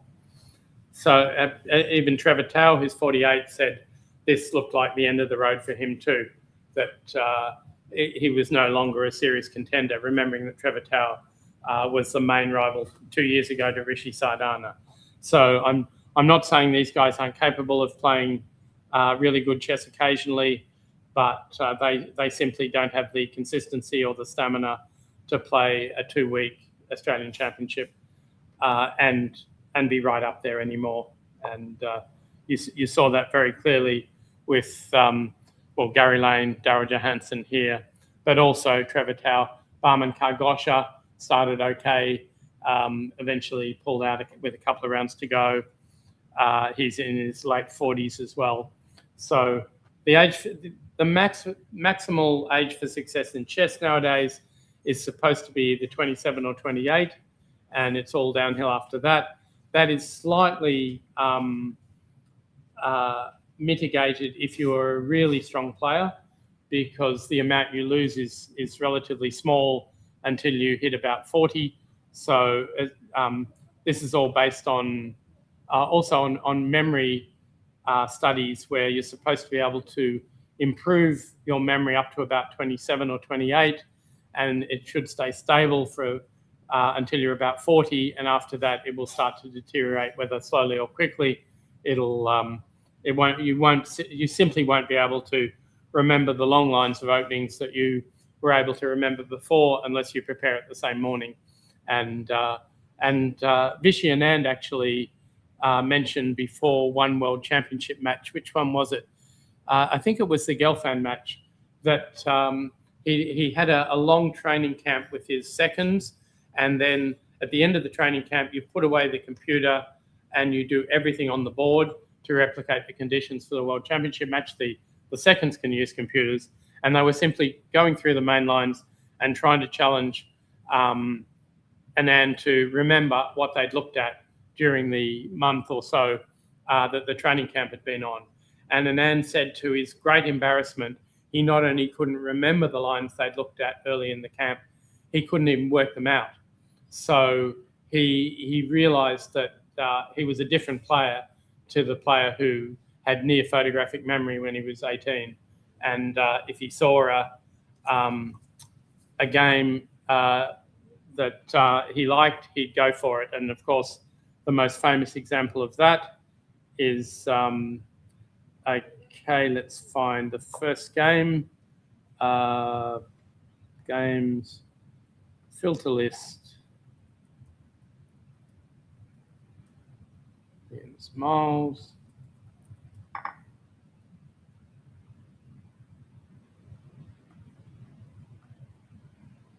Okay, I think the game was it this one or no, this game. Okay, played in San Francisco in 1987.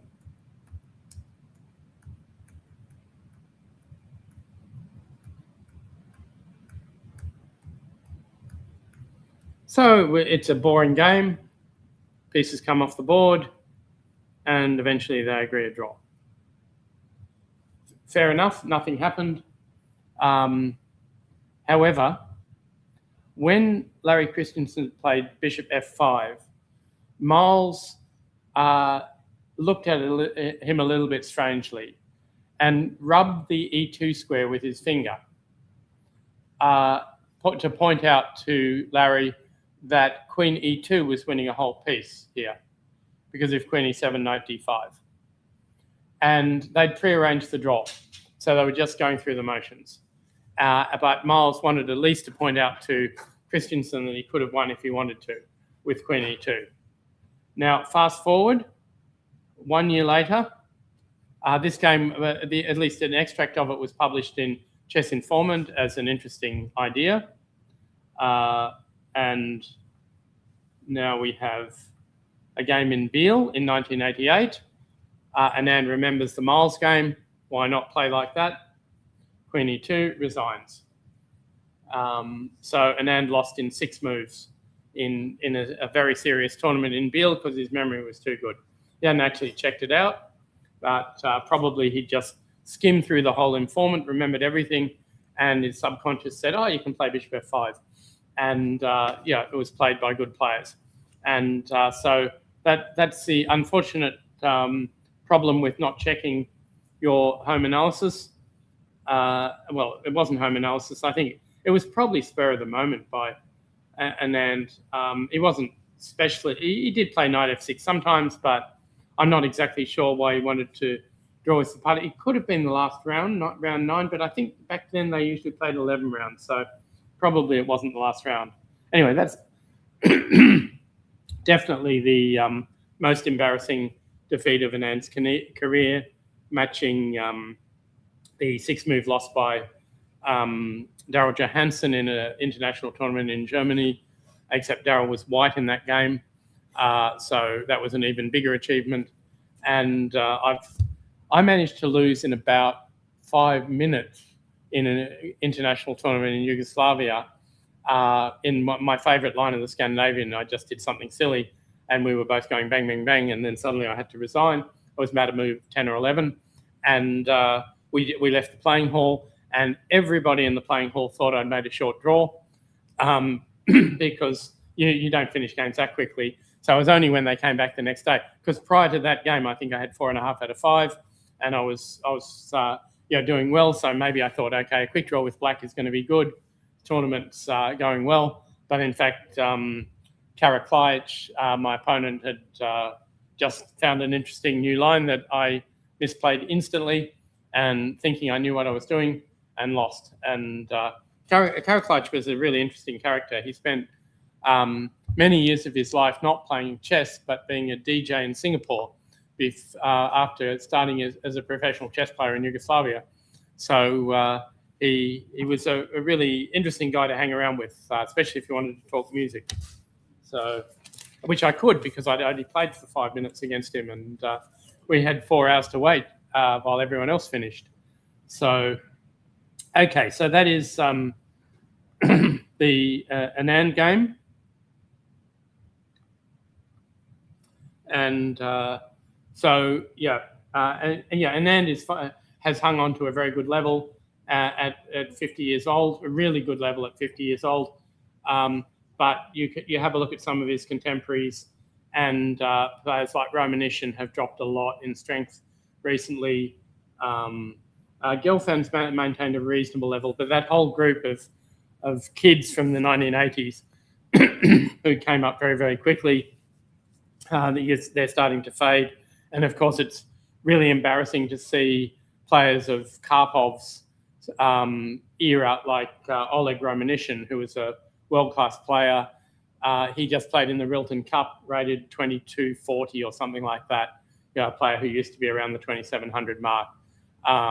So it's really, really difficult to keep a good level, and you just keep going down. So all those authors like Matthew Sadler who claim you can make adults improve, they're selling you snake oil. You're going to get worse. You might improve a little bit, but you're going to get worse. Smyslov did incredibly well, but even in that, he got to the candidates against Kasparov. He got to the candidates final against Kasparov when he was in his early 60s. And he did get smashed by Kasparov, but even so. I think, though, his semi-final win against Ribley was partly due to the fact that Ribley kept getting blocked from the playing hall by Kathy. Because Kathy, for that tournament, I worked for 4 rounds as a commentator, and Kathy was an usher, looking at people's tickets and letting them in. And of course, Ribley didn't have a ticket, so 2 days in a row, you're trying to get in without a ticket. There's the second Gabor Kalai, who we knew, a Hungarian player, or we didn't know him that well then. He said, "This is Mr. Ribley. Okay, you can go in." And it may have upset Ribley because the next day she did exactly the same thing because she was looking at the tickets, not at the people, just to make sure that they all had the right tickets. So again, it's Mr. Ribley. Okay, you can go in. And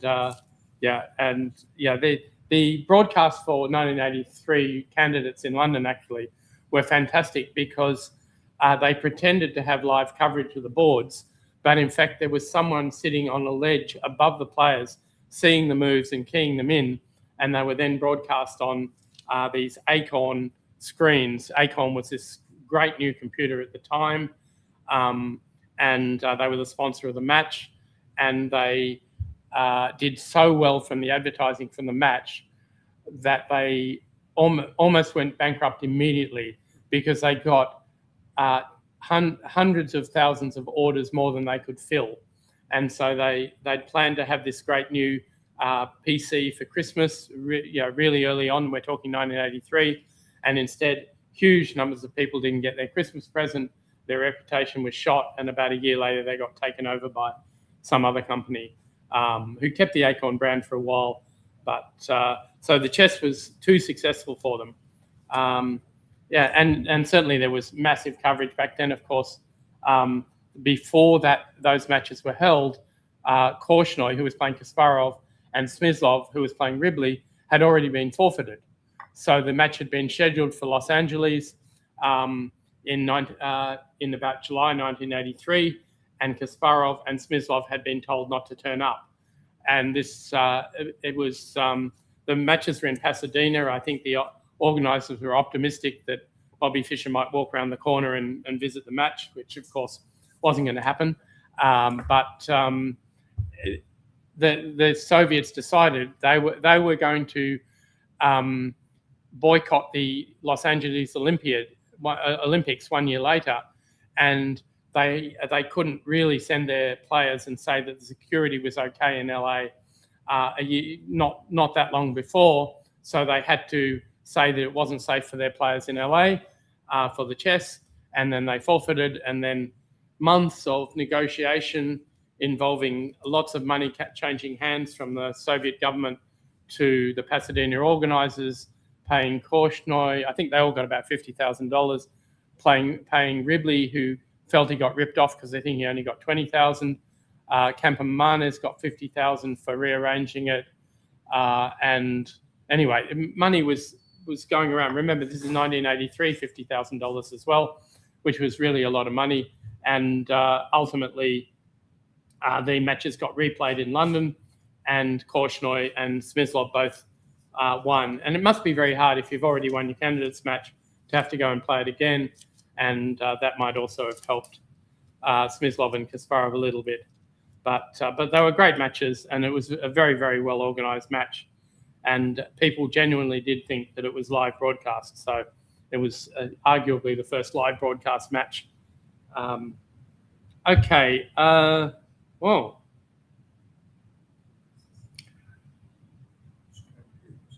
Resigns? Is ye lost or just completely lost? My goodness. Okay, let's have a look. Bishop G7, H3. Now that is a complete loss of time. That is so weird. Knight E2. He could have had the knight on G3. Bishop D7. Rook here.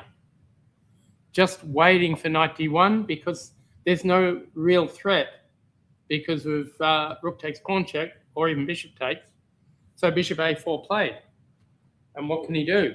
If knight takes rook, rook takes pawn check, king C1, we play, what's that?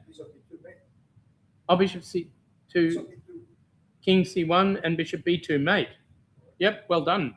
Okay, so we can't do that. If we play B3, you're going to probably sacrifice the knight. The same happens if you play the knight, I guess.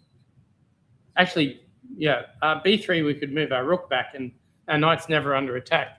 But okay, I think I want to sacrifice. Okay, so what else have we got? Bishop C3, no, then we just take on D1. So the best you can do is knight here, which looks sad, very, very sad. Oh no, A4 is hanging. So it's not so simple.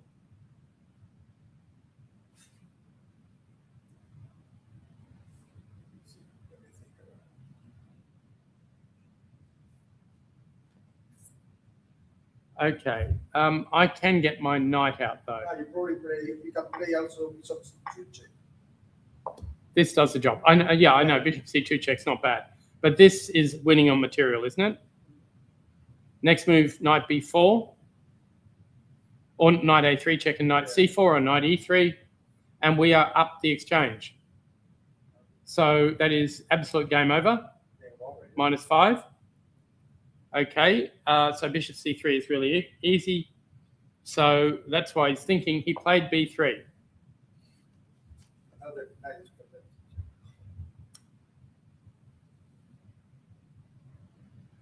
Okay. I can move my rook back if I really want to. I'd rather attack, but how can we best do it? So the computer's going to show a mate with knight b3 or bishop b3, I'm nearly sure.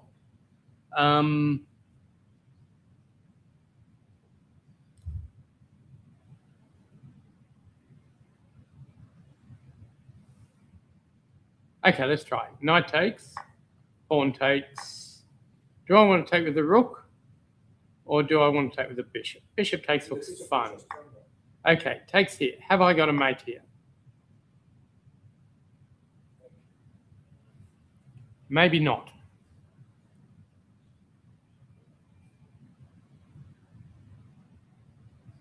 And you are 2 pieces up at the moment, so I don't want to encourage that unless I'm mating you. Right. They're not going anywhere.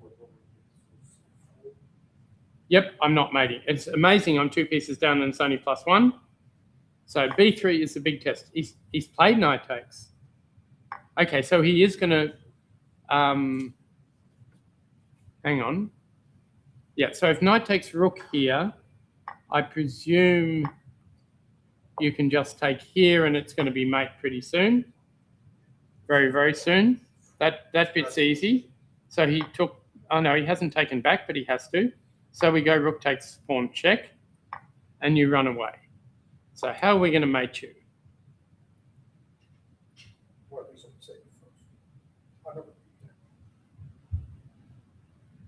Rook a3 looks tempting, but then you can block the long diagonal, but let's see if it works. So which piece do you use to block the diagonal? Probably that one. So I can go check and take that, but, sorry. People leave checks. Okay, so let's say I go check. Exchange I up. think I can speak. Easy win. Okay. This has happened. King c1 played. Oh no, hang on. Yeah, back to live move. He has played rook takes check. So the king hasn't chosen where to go. So let's have a look at what happens if king a2. What's that, sorry? Did he? Oh, he went to c1. It says back to live move. So this is the position on the board. Yep, it's the position on the board. So let's go to a2 and see if that's okay. Ooh, how do we mate you now? Rook here looks nice, but it may not be mate. So knight takes.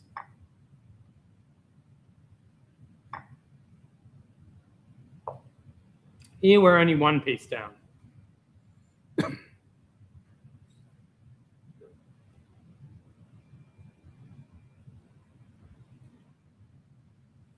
But it's still not mate. And 94 is coming. So let's protect that pawn. And let's see what white's next move is. There we go. That looks completely winning. Yeah. Yep, good enough. Yeah, because you're threatening bishop b1 too. He has played king a2. Right? Oh, Ah, mistake in that one. and then rook d3. Is that really winning? Ah, yeah. Get up this match.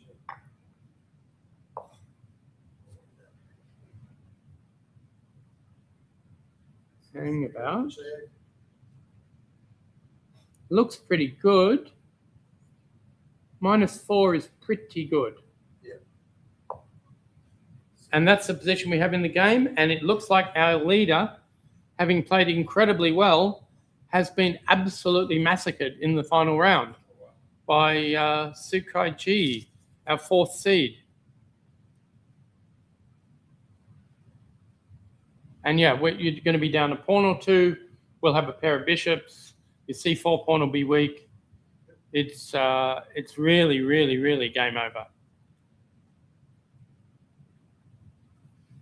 So do they really say -4.7? Yep, and no, there's absolutely nothing to do. So Yi will resign this, I think. And let's see if Tedrick Lee can beat Sterling Baaka, we will have a tie for first. And first of all, White has won the pawn back. So that is a small problem for Tedrick Lee. How did that happen? We left it after bishop b4, knight a6, bishop here. So he's decided, okay, I just want my pawn back because he's going bishop c6 anyway. And this is playing safe. So, okay, White should put the bishop on e3 and go a4, a5, because your center pawns could become weak. So you've got to weaken the b6 pawn or the a7 pawn before that happens. And it should be absolutely fine. The other move, hang on. Now this, it looks more fun. What about bishop takes f6?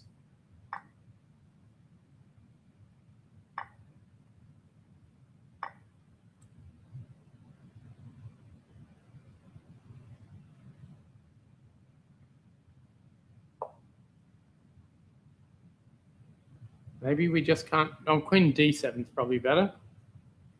Maybe we can't get our rook across easily enough. If rook e4, you've got queen g7. I could take this guy. And if queen g7, take this guy. I don't think black is worse, but probably this is... Oh, the rook on a1's hanging. Okay, can't do it. Okay. So, yeah. Though black is better. I've only got 3 pawns and none of them are really threatening. So that is not a great idea. So a4 played. So Baaka will go the positional line if he gets the chance.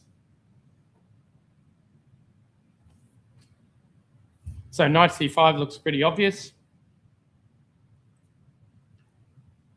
e5 looks possible too, though, just to make sure there are no sacrifices. And also to keep the pawn back on d3. So I'd say this is more or less dead equal. e5, bishop e3, knight c5. But they think Tedrick can play a little bit, which is interesting. So that keeps the tournament alive. Still no resignation from Yi. What happened? Bishop a5 played. Check here. Oh, now when he takes on d1, he could get his rook trapped after knight c1. So, and now if he takes here, there is a problem, though it's not a big one. Takes, takes, takes. We've got knight c3. But honestly, this is not a position where opposite bishops are going to save you. We'll get those two, and we've got bishop f1 if we need it too. So, yeah, the only one we won't get is e3, but it should be a very easy win. So that's not really hanging on. Why did he bother giving a check? Beats me. You're not really going to go rook d2 or something. No, sorry, there's a bishop on it. So, no, you're going to take the knight. And, well, yeah, he's sort of hanging on, but not really. Baaka is fine, but Tedrick Lee did play e5. So he's just playing sensible moves. It could be that if white is distracted on the queen side, black can play queen f3 and h5, h4. Could be good, but unfortunately you're not getting another piece to support that attack. Yeah, even if you go knight c5, knight e6, the bishop will chop the knight off if it tries to support an attack like that. So the best chance for black is just put a rook on d8, put a knight on c5, and try to leave white with one weak pawn that shouldn't lose but won't be a lot of fun. Okay, David Cannon, we saw won a pawn very early. He's still got that extra pawn, and the position is a fairly typical sort of one, but black at least has some central control. So, yeah, black's doing okay here. So we left it around here after, yeah, bishop c1, great move. There's no good defense to a3, and that's the best you can do, but you're still a pawn down. White just develops. He's going to play f3 one day. And yeah, this is a very typical Queen's Indian style position. If white was not a pawn up, I'd say it was equal or even slightly better for black. But the extra pawn is of course, going to make a difference when things start getting swapped off. So, maybe you should just take on c5 around here, because I really want an open diagonal heading towards the king. You don't have to, but it looks like it might clarify the matter. So George C is down to very little time against Trevor Tao, and is he getting mated as well? So how on earth did this happen? So we left it, Queen A5, Bishop D4, and everyone moved their pieces around, and suddenly E4.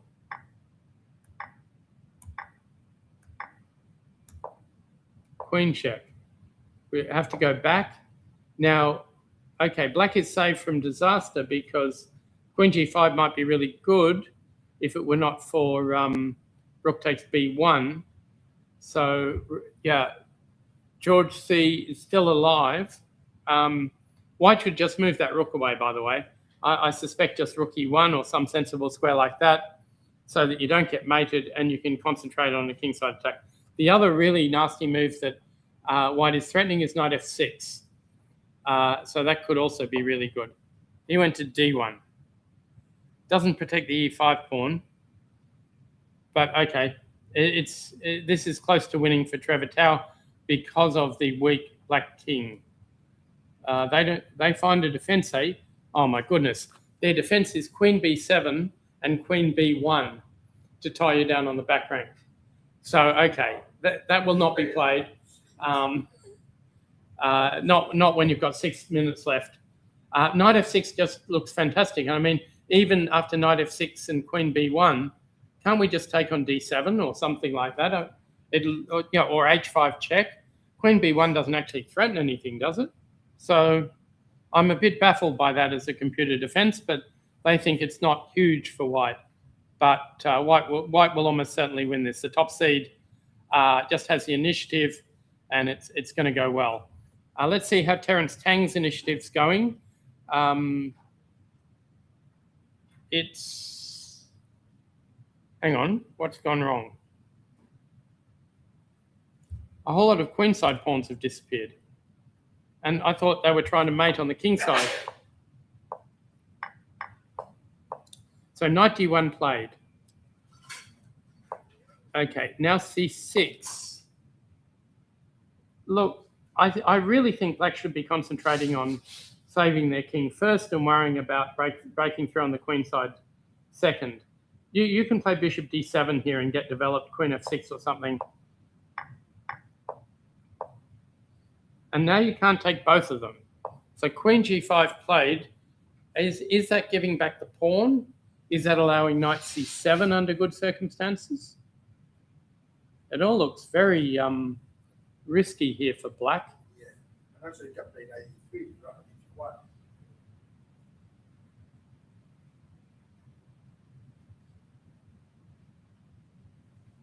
Yeah, so, yeah, exactly. What happens if knight here? I presume the idea is Queen H6, but I'd be very nervous about a Knight F5 check when I'm not looking. So if black is genuinely putting pieces on artificial squares, this is not so great. They say F4 is really good. F4, yeah. Wow. And they say it's winning a piece. Why is it winning a piece?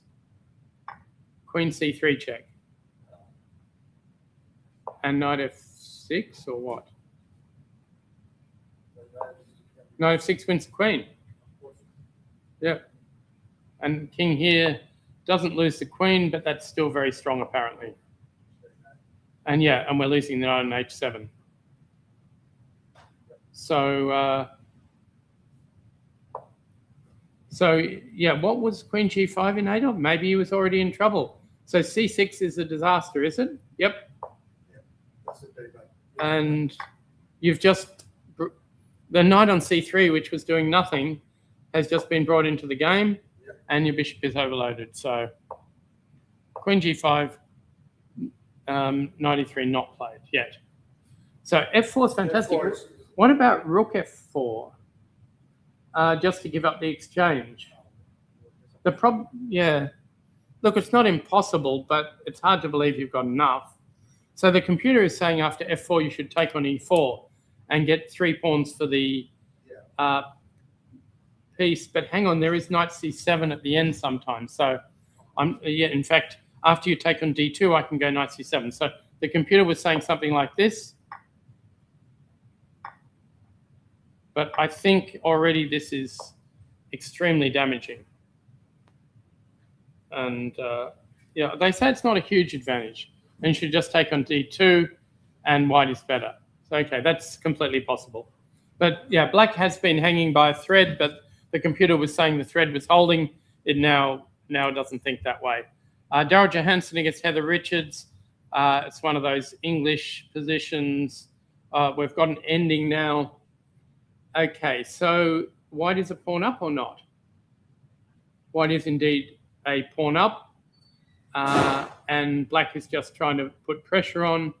After rook b3, is there any problem at, oh yeah, okay, knight a5, bishop b2 check is fine. So we can't do that. So how do we guard everything? Probably we should double our rooks to start with. And we could even go rook c2 and then other rook to d2 and then knight a5. So white should be a lot better. They say knight g6 check, big deal, or rook c2. Yeah, rook c2, well, why not start with rook d1? I don't know. So yeah, so Heather Richards, who lost to the same player in the last round of the Australian Open a year ago, is in trouble. And Su Kaiji has taken down the leader. That is amazing. So where did we leave it? There was bishop check, king b1. He took with the bishop. So he's not worried about knight c1 because of rook a3, attacking the bishop. Fair enough.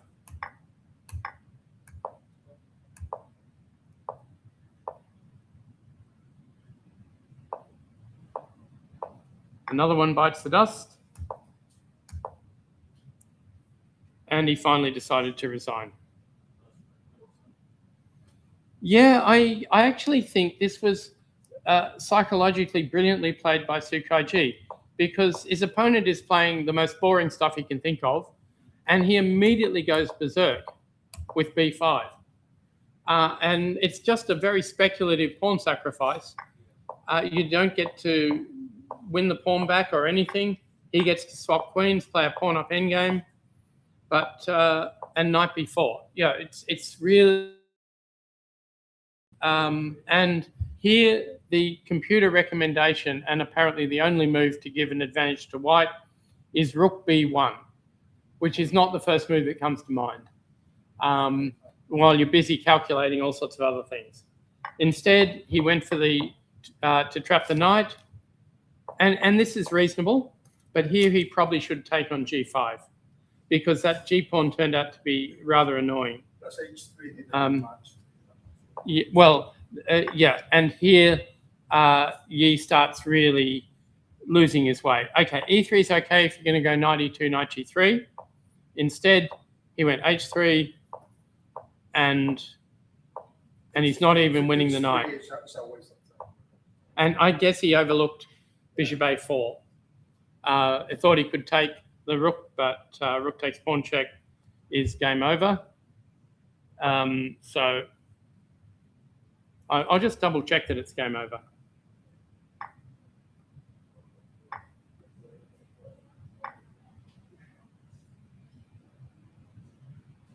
I know where you were at Tuesday, but I've never got that this before.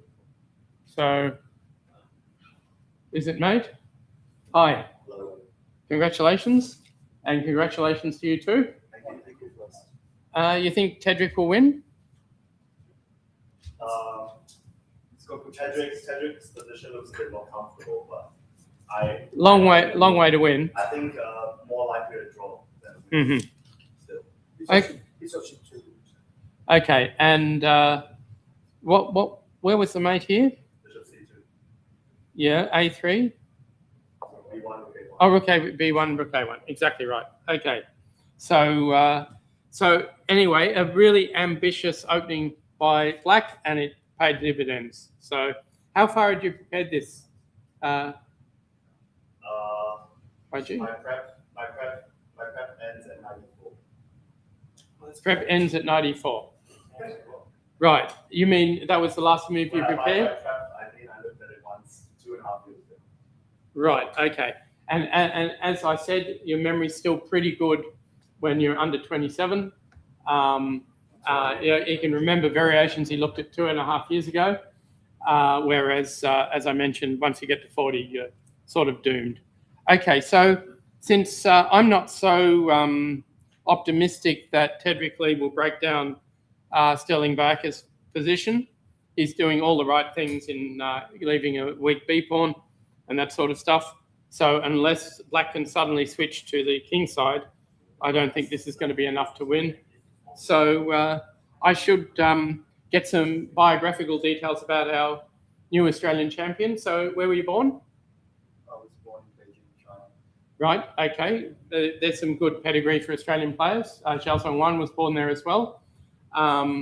Okay, and when did you come out to Australia? My parents moved here when I was born. When you were 1. Okay, right. Yeah, so you're almost as much Chinese as I am Tasmanian.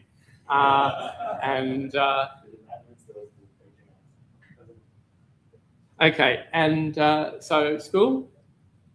I went to a few because at first we lived in Melbourne. Oh, okay. Right, okay. But I spent most of my years at Churchill. Churchill in Brisbane, including in primary school? From year 6 on. Oh, from year 6 on. Okay, and that's where you took up chess, or you already was playing it? I started playing chess when I was about 7. I won the Vic under 10s that year. Victorian under 10s, right? Okay, well that's not bad. I think you're in the same company as Stephen Solomon in winning that title. And okay, and so why did you move? Mum's work. Okay. In 2006. Right. And when we moved, Queensland chess was really backwards. Like nowadays, we have a lot of the top juniors like Shrav and Rangers or Jaden Lloyd and others. But when we moved at the time, Queensland was pretty barren, and all the top kids were from Vic and New South Wales. Right. Okay. And I think we used to be Shrav. Right. It is like within Brisbane. Yeah. Sravan Renjit is like Bobby Cheng, except Bobby changed his nationality when he moved to Australia, and Sravan didn't. So yeah, but Sravan's been in Australia a long time. Okay, so you became pretty good pretty quickly. How was that? Gardner chess or anything like that, or did you have coaching? I wouldn't say that I got good quickly. I still don't think I'm good. Right. No, well, we're not judging you only on today, though. You did win a few games in a row. So, okay, and you were part of the Nearly team that went off to the World Under-16 Olympiad and should have beaten the Russians in the final round and come second. But unfortunately, Anton Smirnov and Bobby Cheng both stuffed up and conceded draws to players who are now 2,700. And so we lost 1.5, 2.5, and finished about 6th or 7th. And the Russians came second to India had won, of course. And okay, so every member of that team went on to become a grandmaster or an international master. What went wrong? So, well, you're almost an IM, I must admit. You've had terribly bad luck in IM norms and that sort of thing, haven't you? I've come close a few times.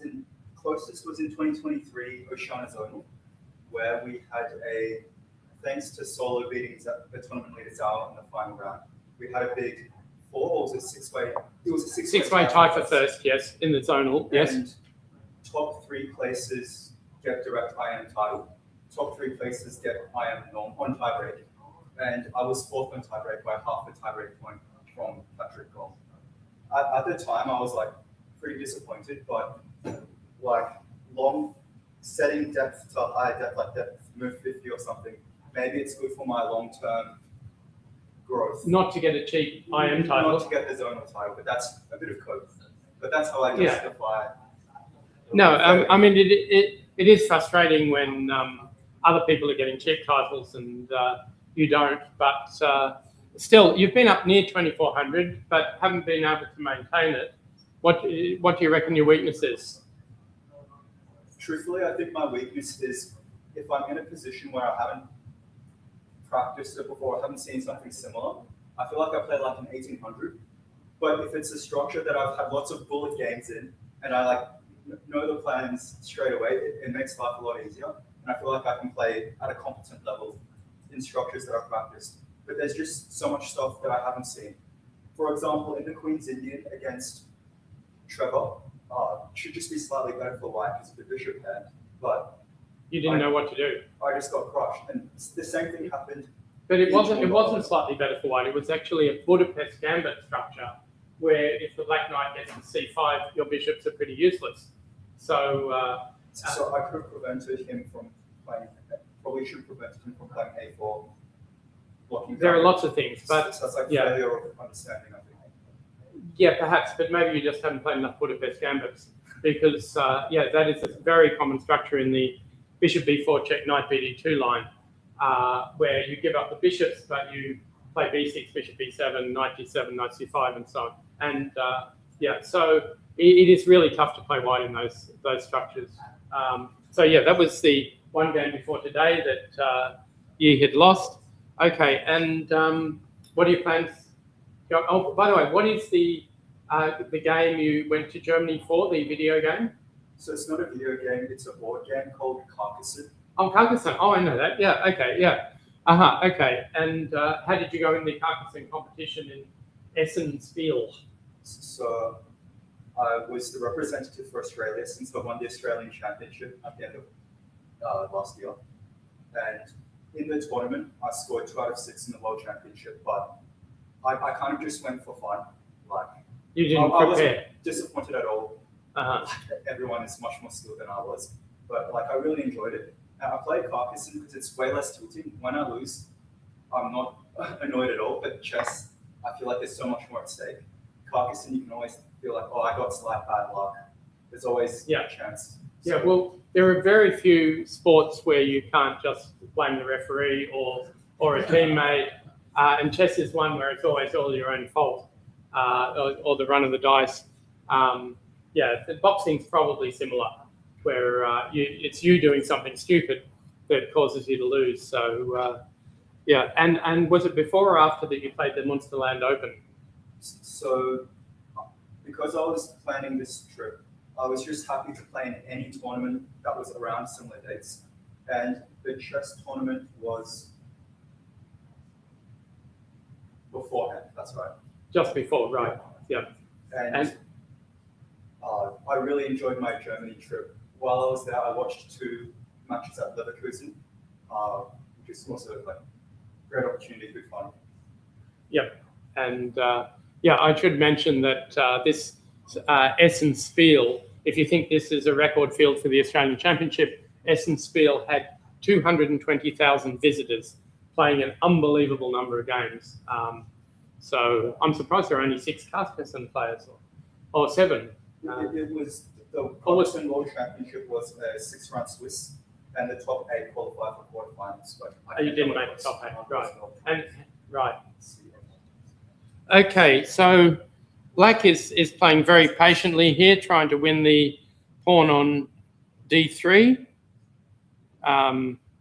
or trying to get White to take on c5 so that the pawn on d3 is permanently very weak. We could take on c5 and after pawn takes, go rook e2 and rook e3, or rook b2 and rook b3, because we really want to defend this pawn horizontally so that e4 doesn't surprise us. Though with the queen on c6, e4 might surprise us anyway. Yeah, it's not an easy position. What do they reckon here? Not much. Bishop c5, bc5, rook e2. They want to put the rook on e3, okay, and defend the pawn that way. That makes sense as well. And rook e1 is the other move. But I'm sure Barker will not want to take on c5 because that makes his disadvantage clarified. In other words, he will be defending for the rest of the game. If you take on c5, there's no weak b pawn anymore. and the only factor in the position will be the weak D pawn. So he really won't want to do that. But he can't go D4 because there's knight E4. So it's really not easy. So don't believe the computer. This is very tough for Sterling Baaka. Just down to the fight for third place. David Cannon is still a pawn up, but his opponent is pretending it doesn't matter. So, yeah. So here, yeah, I would give black reasonable chances. The computer's going to favour white because white's a pawn up. But if it's only 0.4, then it doesn't think the extra pawn's worth that much. Trevor Tao was doing very well against George C. Is he still winning? Oh, he found the Queen B7 defense. There you go. Queen B1. Yeah. So knight check, king F7. And is he going to go knight back to F6? So this is one of these positions where you can't go rook G1 because the queen takes G1 check. So you can't defend against that so easily. So here, yeah, H3 looks fun. G3, Queen E4 check. What's that? Queen C1. I don't want queen soft because my bishop on A1's too bad. So I don't think I can win any endgames, even with an extra pawn or two. But around here, I'm trying to mate you. So if I could get knight F6 and queen H6, you're going to be in all sorts of bother. So I just have to make sure I don't get back rank mated. I like knight F6 also because it covers queen E4, which is a move that looks like it's going to be really annoying. But I mean, maybe, I don't know. No, if you take that D7 pawn, it's going to be a real hassle as well. So you can't really take. And you can't play queen E4, so that's a bonus. So what about queen here? To play rook B1. Yeah, it could get tricky. I'm sure white's better. They say black's better. Wow. So the only good move here is H4? Unreal. H4. Okay, queen E4 anyway. Queen H6, and apparently the attack is too strong. Even if you go rook B1, white is apparently winning. Okay, so knight F6 has not been played, and Trevor Tao needs to find something pretty good here to keep the advantage. So right at Testalen, in this very weird Nimzo Indian, a lot of things have been resolved, and Testalen has won a pawn. Okay, C4 was played at last by Testalen, and now instead of playing an E4 position, he's playing this sort of thing. Queen B4? Yeah, I think E4, he's worried about D5 perhaps, but he's just lost a pawn.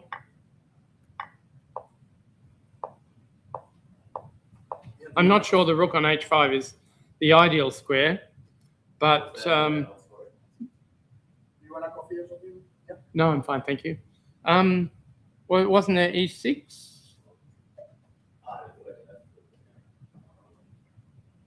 So rook H5. Okay, so are we going to go queen G4 or something like that? Try to start attacking you? Oh, okay. Can't do it yet. Yeah, I'd love to get rid of your knight so I could go rook C3. Yeah. What if I go A5 here? Just to get connected past pawns. But even... Wasn't there a similar game? It was one that Jillian lost, where her opponent gave up the A1 and they connected hanging pawns. Yes, earlier in the tournament, yes. I can't remember who was white, yeah. I think it was a junior, actually. Yeah. Leo Kalina, maybe? Yeah. Or maybe it was Sterling. Uh-huh. Okay, so let's see how Harvey Zhu has gone. Okay, he is hanging by a thread.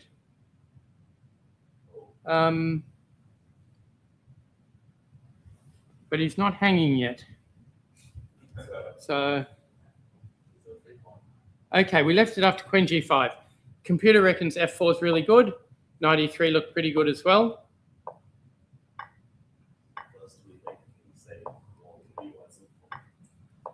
So this is about the best he could do, but he's losing F4 as well if white wants.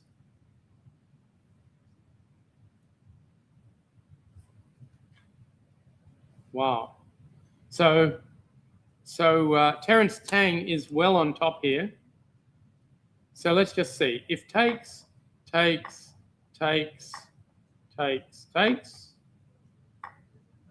say Queen F6. Okay, this could be difficult to win. I admit that. Black's got a bad bishop to play against, and white's extra pawn's not that great. So, okay, this is not game over. So game over will be when we mate you. Yes? Is Rook H7?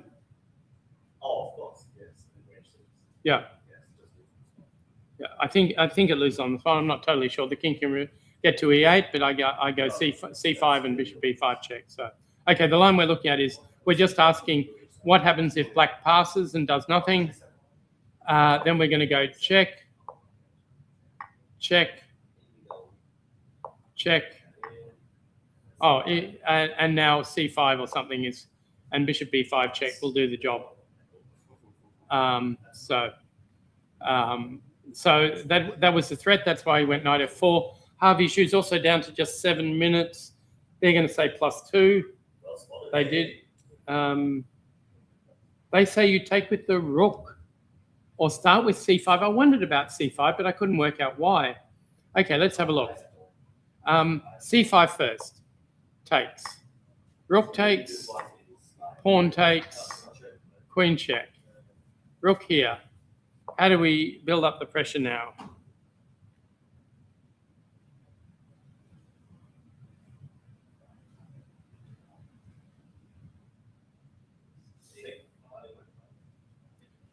Yeah, I don't want... Oh, you reckon you can't blockade? Yeah, I'm not sure. Maybe I should start with bishop C4 just to take later. Because you haven't got rook A6 or anything. Yeah. So I'm threatening knight takes F6 and E5, and I think that's pretty well game over. I'm saying +5. They're saying +2 and a bit. Okay, so white is winning in that line. So he just has to find the sacrifice on F4, really. And he took and played Queen D5. Queen E7. So luckily for black, queen takes knight doesn't lead to a mating attack.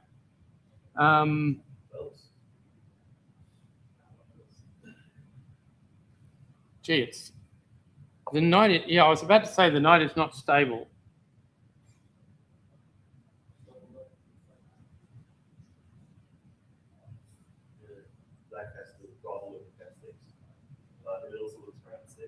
Rook F6. How do you do that? Oh, no, I'm saying after he moves to knight and white doubles on the G file, black must draw over rook F6. Oh, B5. No, that's made rook G6. Rook G6. Oh, that makes sense. Yes. After knight F7, immediate rook G6 is small something. Is it? Yeah. Queen H5. No, Queen F5. No. Here you mean? Yeah. Queen F5, Queen H7. Queen F5 first. Hang on. Yeah. So the rook H7, H7. And Queen G6. Okay. Yep, got it. Okay, so is Rook G4 game over? Or is there something tricky here? 96, yes. Okay, 96 is perhaps a better try.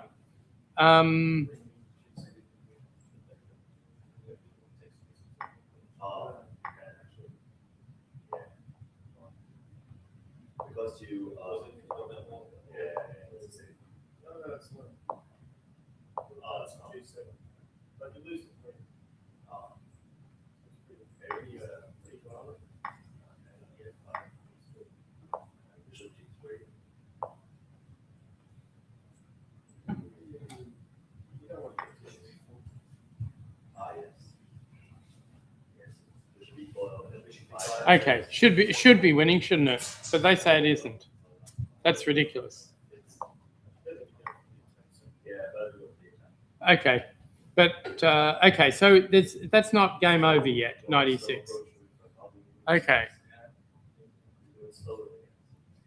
so Queen H5 looks super scary.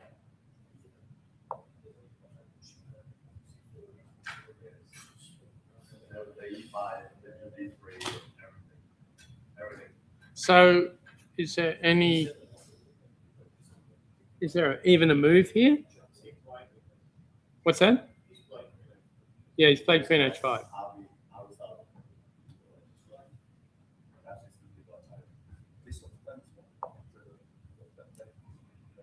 Wow.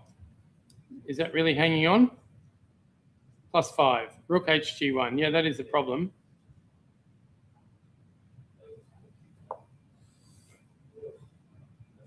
Yep. So white wins. This was sort of predicted from early on that the position was simply too difficult to play perfectly with black with your king like that. And sure enough, with time trouble added, this is about to be game over. Just back up to board 2 because that could still decide the championship, or at least a tie. So have you actually checked the playoff regulations? No. No. I'm hoping that Sterling was. Right, okay. Is there a playoff? Usually there is a classical playoff many months later with a good prize fund. So Sterling Backer has gone for the counterattack. It looks to me as if he is hoping to give up the D3 pawn under reasonable circumstances and get some sort of 4 against 3 rook ending. But I'm not sure he's going to manage it. Let's see. E4, for example. Oh, no, it's white's... yeah, sure. Just a tick. Got to hand over some money. There you go. Okay, so E4 is coming, yeah?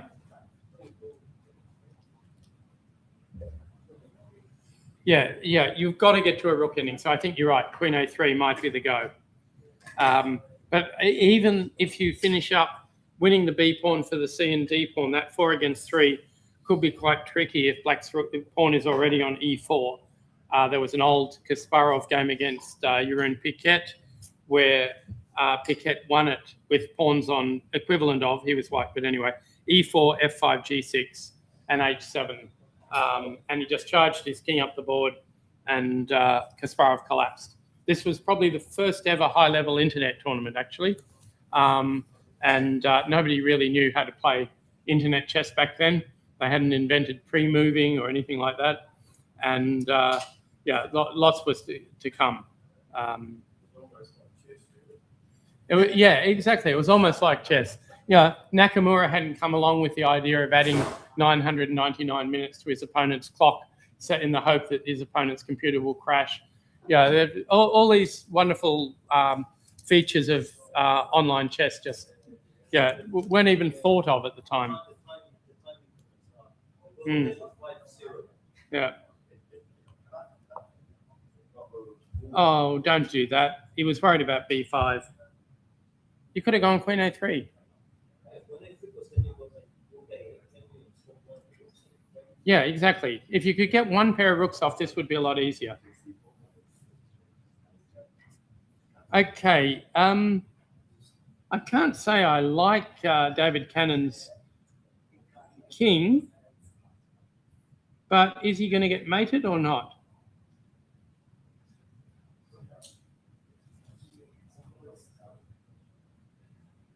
So let's have a look. White's move. Bishop takes. Pawn takes.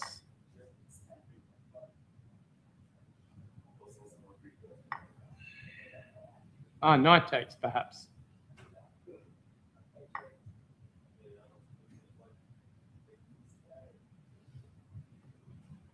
Can't do that this time. Yeah, this is not working. Okay, that's definitely not working. But does black even have a threat? I mean, queen g5, king h1 looks okay. I really want to take that knight to get to the long diagonal, but maybe I can't do anything on the long diagonal. So they say b5. They do not believe black's attack, but I think it's scary. Yeah, we can play rook f7 and rook h7 or something like that. Yeah, I would not have faith that I can go b5, a4, a5 and give you all these attacking moves and still survive. Yeah, but then no counterplay whatsoever. Yeah, at some point I want to surprise black with queen d5 check. So anyway, this bit by bit is getting better and better and better for Tedrick Lee. I do think he should probably get h5 and h4 thrown in. Yeah, that just will make black's king really much safer and also could help in some of the rook endings. Black Oh. yeah, b5, b4. This is another. Oh, thank you. Oh,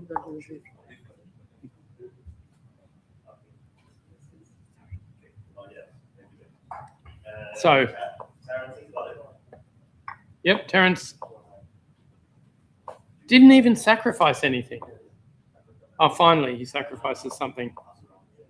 Yeah, and it's game over. Yeah, so a really heavy defeat for Harvey Zhu. He's had a couple of them. He may have to reconsider some of his king safety choices. In this game, look, we have a fairly normal looking position, but bishop h4 is always a big question.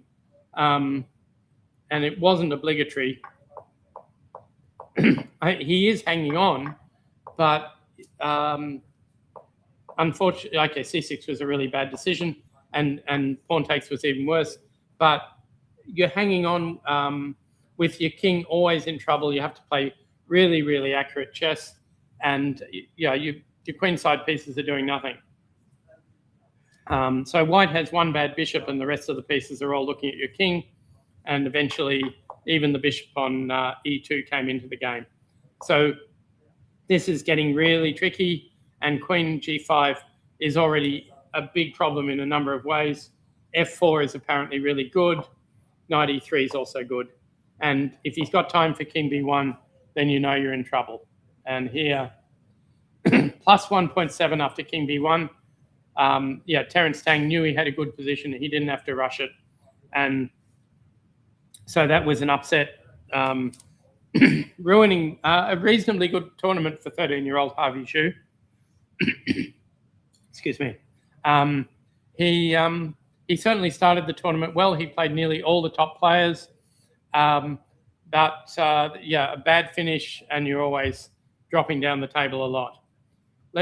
We have a win for Aidan Odenthal against 15-year-old Ted Power.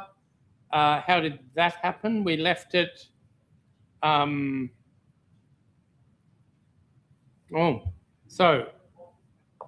sorry, this is against Jesse Zafirakis. This is one we hadn't looked at. Okay, bishop f1, this is a move that tries to prove that this line against the Berlin defense is slightly better for white.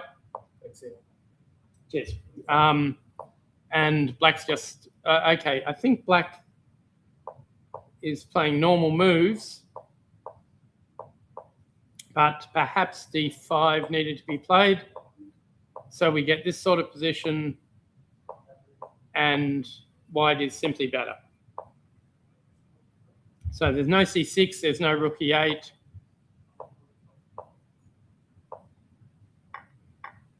And bit by bit, white is taking control. Only question now is how do you improve your position, and he decided he might try to trap that bishop on g6. And maybe bishop f5 made it worse. I don't know. What happens if you go bishop d7? Rook g3 is winning immediately, winning a whole piece, I think. Also takes Yeah. Yep. So he tries to keep it going.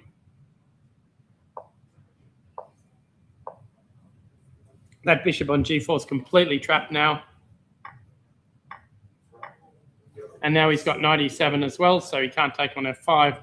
And 15-year-old 10 power was demolished by Melbourne's Jesse Zafarakis. A St. George player, in his first big tournament. It's really only the last 6 months that Ted Power has shown how good he is. In particular, I think it was the August weekender won by Bias Garland, where Ted Power managed to come second in a pretty good field. But this tournament's been a bit tough for him. He's hung on, but some of the players have just dealt with him quite harshly. Okay, Daniel Wang loses again. He's had a shocking finish to this tournament. He got the queen ending, we mentioned. And now, instead of playing queen d5, which I thought was quite good, he went queen here, check first. And now a terrible blunder by white in swapping queens. But was there a choice? What about king g1? Then we can take the queen, and black is better. Is he winning? Probably. What's wrong with queen takes b2? Queen a7. Yeah, f5 here.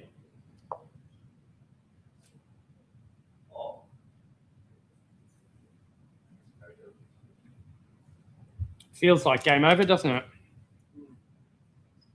Yep. So, and if you swap, well, but this is even worse, isn't it? Oh, you got there in time. Not that you've got another move.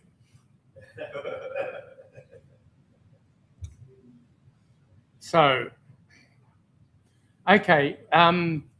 Yeah, I think here white should have simply passed and pressed the clock. And then when their opponent moves, if they play e4, you go king d4, and otherwise you pass again. And that would, of course, ruin all endgame studies with Zugzwangs, but it might work once. So, okay, so Saisidaf finishes a slightly disappointing tournament with a win. Zhengji Lin, she had a tough fight going against the South Australian champion. She now has a tougher fight. This looks truly disgusting. How did it happen?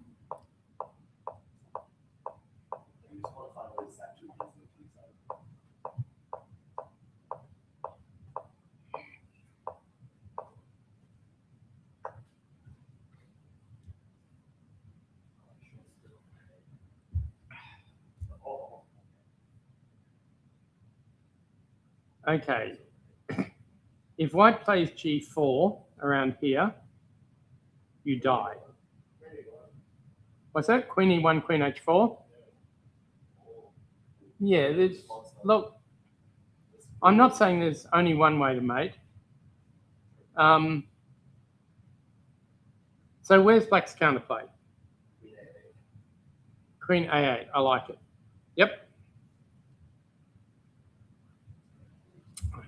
And then? Yeah.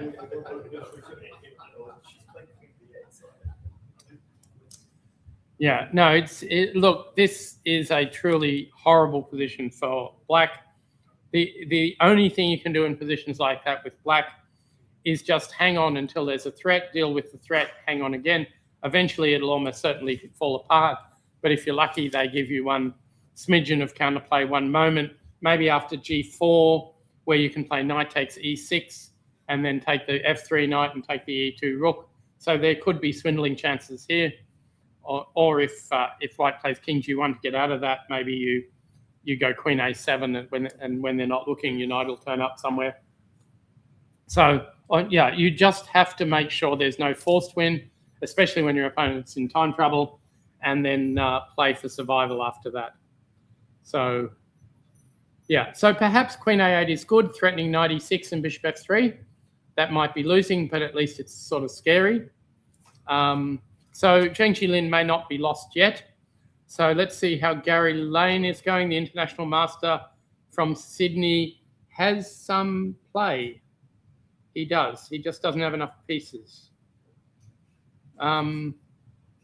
He's the exchange down.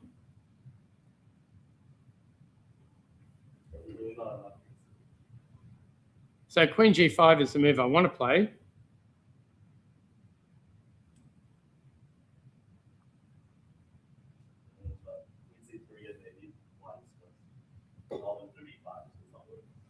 Bishop e5, yeah, exactly. So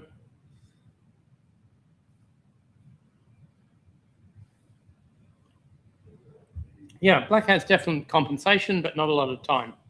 So I think queen g5 is a good move, but they say bishop e4 and king, and then king. Okay, so they're saying if queen g5, we swap on f5, really? Don't want to. Oh, maybe you have rook on the e file somewhere, sometime. Yeah, perhaps. So, okay, so perhaps the computer's idea is after this, you take queen c3. Oh, but hang on. We can't do all of that because there's knight f3 check at the end. And if rook takes h4, then queen takes is check. So not so easy. Bishop b2 is quite clever in setting up some pseudo threats anyway. So this one's unclear. Ethan Chang against Aidan Odenthal. Well, the computer says he's lost on time, but that's because they've agreed to draw and they didn't stop the clocks. So this game has been a draw. Leo Kalina's king is not really close enough, I reckon. So Leo Kalina will resign this, or has resigned. Yep. So they're finishing quick and fast round here. Daryl Johansson, still stodgy. So is there a threat here? Is knight c3 a threat? Probably, possibly.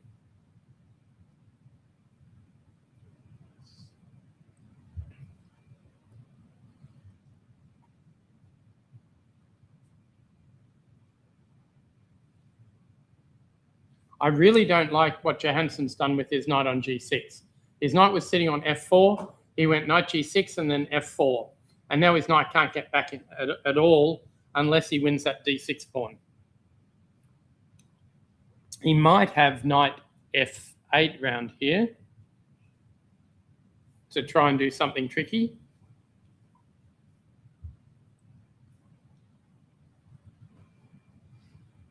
Yeah, well, there's some tricky mates around here. I'd like to play knight here, knight c3, and take that. But after you go check, it's not so simple. Well, maybe it is. And knight on c4 does a very good job. So yeah, so maybe knight f8 is the move. He's got b2 well protected. So I'm not too worried if I lose my d1 bishop, as long as I get the d7 bishop. And the other thing to think about is if I can play some useful waiting move, like bishop here maybe? I don't know. Then there's no knight c3, but there could be, no, there's not even knight a3. So even that's probably good. So I reckon white is clearly better here. Knight f8 or bishop c2 are the two moves they like. So I was lucky. So Daryl Johansson is headed for victory. Ryder Testelen was doing well against Ranj Chakrabarti. He still is not a pawn up anymore. but he does have that long diagonal. And queen here. Big deal. What about rook e6? Yeah, why not rook e6?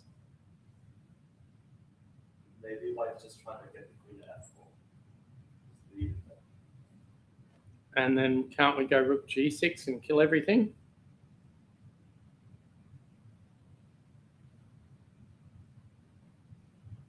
What? So, okay. Yeah, he wants to avoid the swap of queens. And Testelin is better. 20-year-old Ryder Testelin against 11-year-old Ranch Chakrabarti.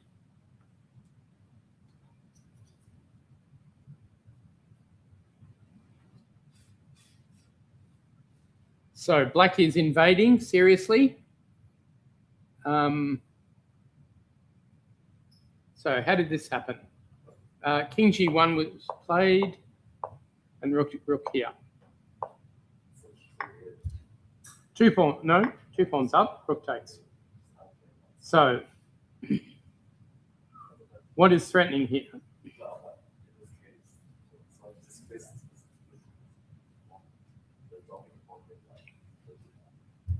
So a lot of things are hanging, especially that rook on f8.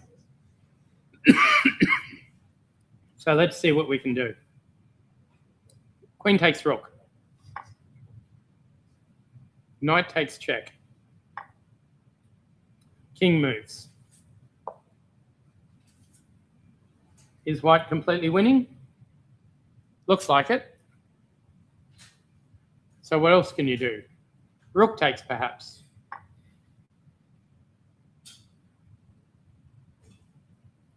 So it's very close to winning. Queen f6 looks good, but oh no, f3 is the threat, is it? Okay. So I've got to say it with checks. I could play queen h8 and bishop f6 and bishop g5, but it's fancy and nothing more. So, okay. So knight h3 is the threat. So I'll give you a little check here. So where do you put the king?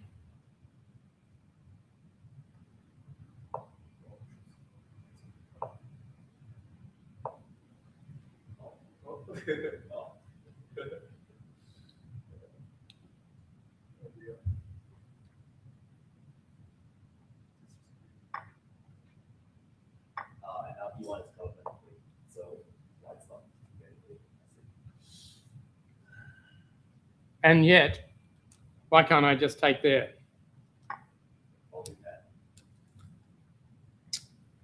And yeah, black is probably okay. So, oh, he did play queen f8, did he?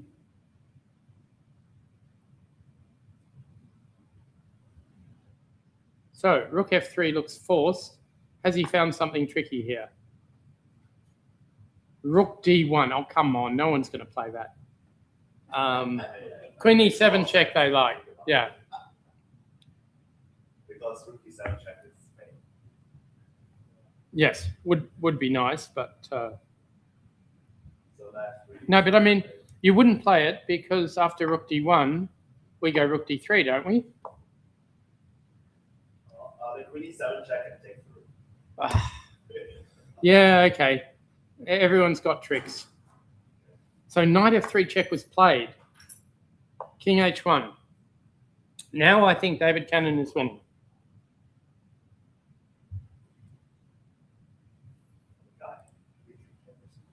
So what about knight h2 here? So knight h2, rook takes, rook here.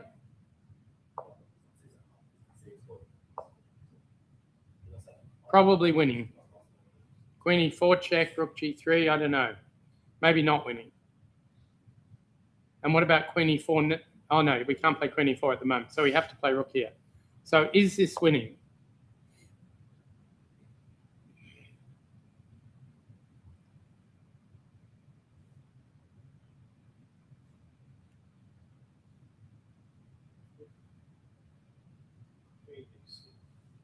E7 check. E7 check.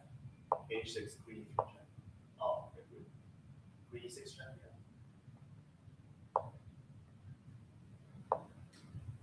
Queen, oh, okay, so we have 7 and bishop C1. Okay. And bishop C1, yeah.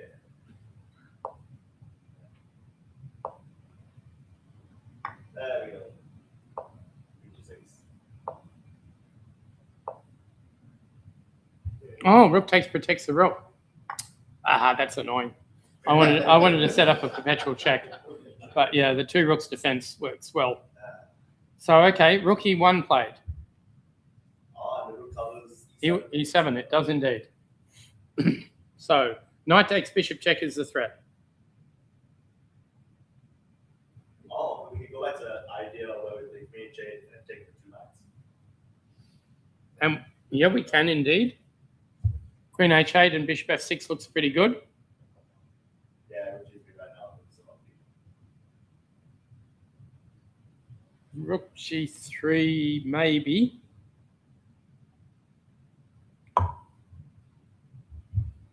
Does it work? Looks like black might have a perpetual then.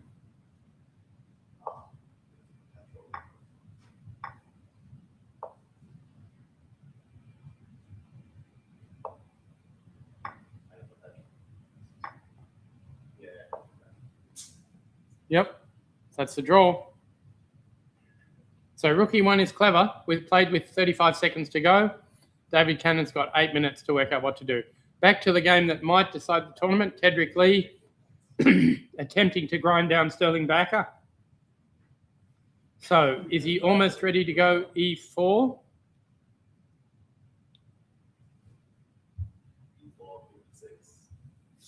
So okay, let's go rook here. No, that doesn't work. Hang on. So let's E4, Queen B6. Takes. And black is not quite fast enough. So Queen B4, we have to defend that guy. And that's what he did. So E4 is coming. And that rook on D2 is extremely badly placed. I wanted to go rook here, and maybe I should. Rook takes pawn, takes, and rook B1. Now, I still can't take on B6 because of rook D1 check, but I'm hoping it'll be a 4 against 3, and I'm hoping I can get rid of the queenside pawn some other way. So Queen F3 looks good, H5 looks good. Now, probably this is... What's that? Rook D4.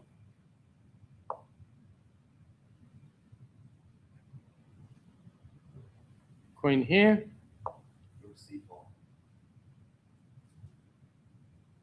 That's 2 pawns, isn't it? Yep, okay.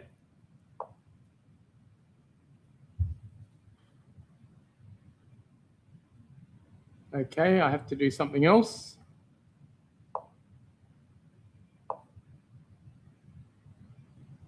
But I can't. Yep, Queen on C6 covers everything. Rook E2 played, so he's giving up the pawn that way. Oh, well, it's a...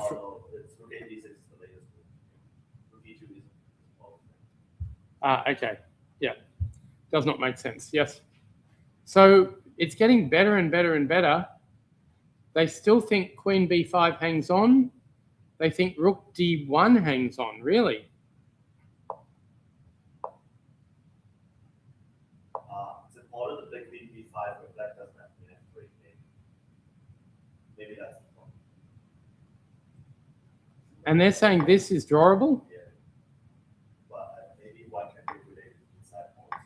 And that's not for the draw. Because if somehow the D1 go in.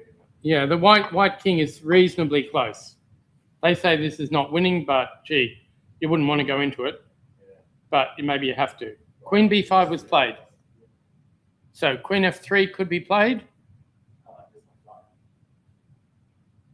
Yeah, the computer is not sure where to put its arrows, but it still doesn't think it's that great. Okay, still drawing chances for Bayaka, but he has to be very accurate for a long, long time. David Cannon has not replied to Rookie 1 yet. George C, are any of his tricks working? No, wow, that is... Maybe they don't need to be working. Maybe white's just patches enough material. How on earth did this happen? Well, we left it after Queen E4.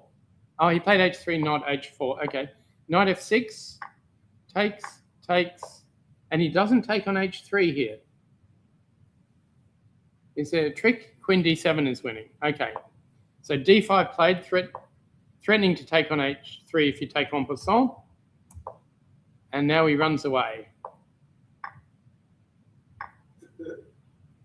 Is that necessary?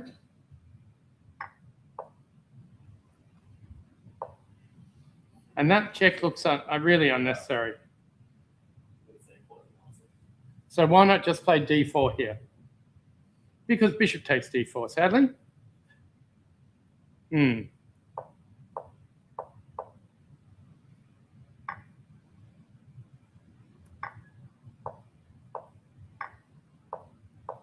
that's how we've got the position we had. And it looks like Black has decided there is no way to make any progress here. And they are going to finish with a draw. So seed number 1 playing seed number 3 in the final round. And on board 4, it's not really what we expected. It's also conceivable that second time around, Trevor will try to run his king across, but I don't think the winning chances are particularly good. So that's almost certainly a draw. Ryder Testelin looked like he was closing in on victory, but this is a mess. Black's king is not really getting mated. And those white pawns are stuck on weird squares. So Chakrabarti has survived the worst. He was a pawn down for not a lot. He won the A pawn and he raced his queen back again. So after Queen H6, instead of playing Rook E6, he went Knight E4 straight off and gets this sort of position. And yeah, somehow he's not mated here. There's no H4, H5 quickly. And yeah, he pulls back in order to go Queen C3. The problem is the king can always run away. And now white can probably get a perpetual by going Queen H8, Queen G8, Queen F6 or something like that. But not more than that.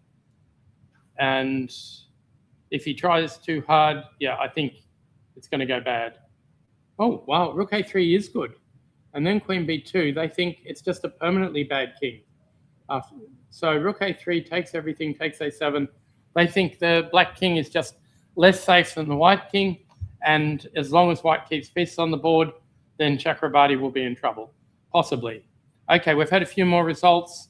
Alia Kalina, we saw, lost that pawn ending. Let's see. And further down, oh, Gary Lane lost again. How did that happen? We left it around here.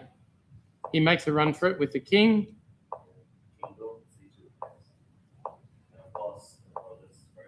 And, oh dear, he protected the bishop like that. Oh, he had to. No, he didn't. Rook E8 was playable. But then bishop takes B7 and B6, and he just resigned because he's got no attack anymore and he's losing his bishop on C8. That's an awful finish. Another game where Gary Lane was doing fine and mucks up. So, yeah, as Trevor Tao commented, yeah, it could be sort of the end of the road for the old players. So Queen F3 was played. So any threats? Not really, just taking that pawn on D3 sometime. So, okay, so let's go to this position. Pawn up here. Pawn takes, queen takes. E4, yep. So I assume we're not mating you down there with Rook B8 and Queen C8? So pawn takes pawn.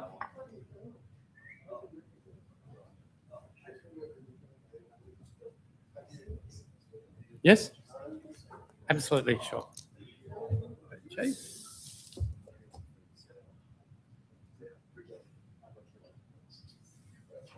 There you go. Hope you like it. This is not working. Absolutely not working. So, yeah, Baker will want to play c5 if he can possibly do it without losing quickly.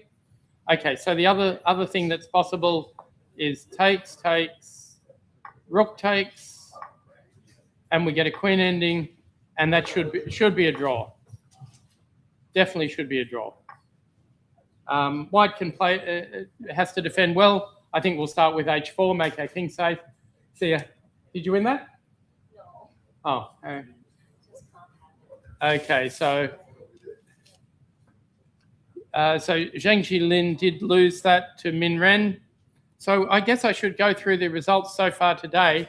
On board one, we had a major upset with Su Kai-ji beating the in-form Yi Liu, and that was an absolute demolition. Really well played by Black. I'll show you the whole game. White's trying to play quietly. All he needs is a draw. Black throws his B pawn at him, gives up a pawn, and according to Kaiji, he just said, I knew as far as 94, but That's from Julia. cheers. From this bit. Yeah, bye. Yeah, bye. And he allowed the queen swap because this is really messy. There is only one way for white to keep an advantage, and that is apparently rook b1, which is not the first move you think of.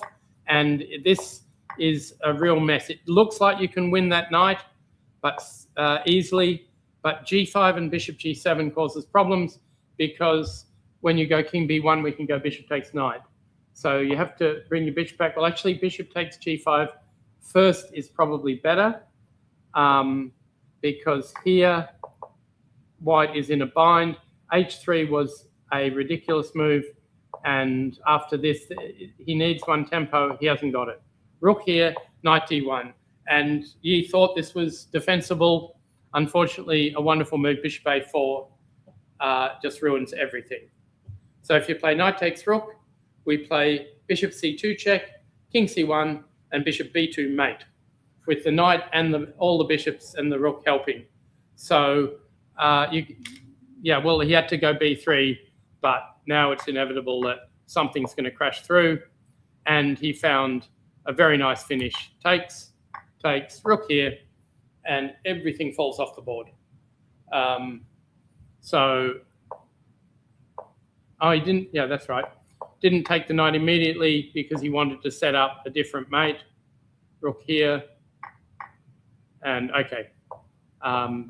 He played on a few more moves, but that's too many pawns down with a horrible position and the knight not going anywhere. Finally, Yi resigned, and Su Kai-ji gives himself a good chance to get third place now. It's the first time he's been on the top boards, really, quite remarkably. He had a shocking start. It wasn't as bad as Heather Richards, who couldn't turn up for her first two games due to illness. Su Kai-ji managed to drag himself to the game, play 10 moves and offer a draw without looking too sick, and his opponent said yes, and then go home and sleep it off. And he didn't do very well in the next few rounds, but towards the end he's come good. So that's our fourth seed. Trevor Tao and George C, seed 1 and seed 3, have now drawn.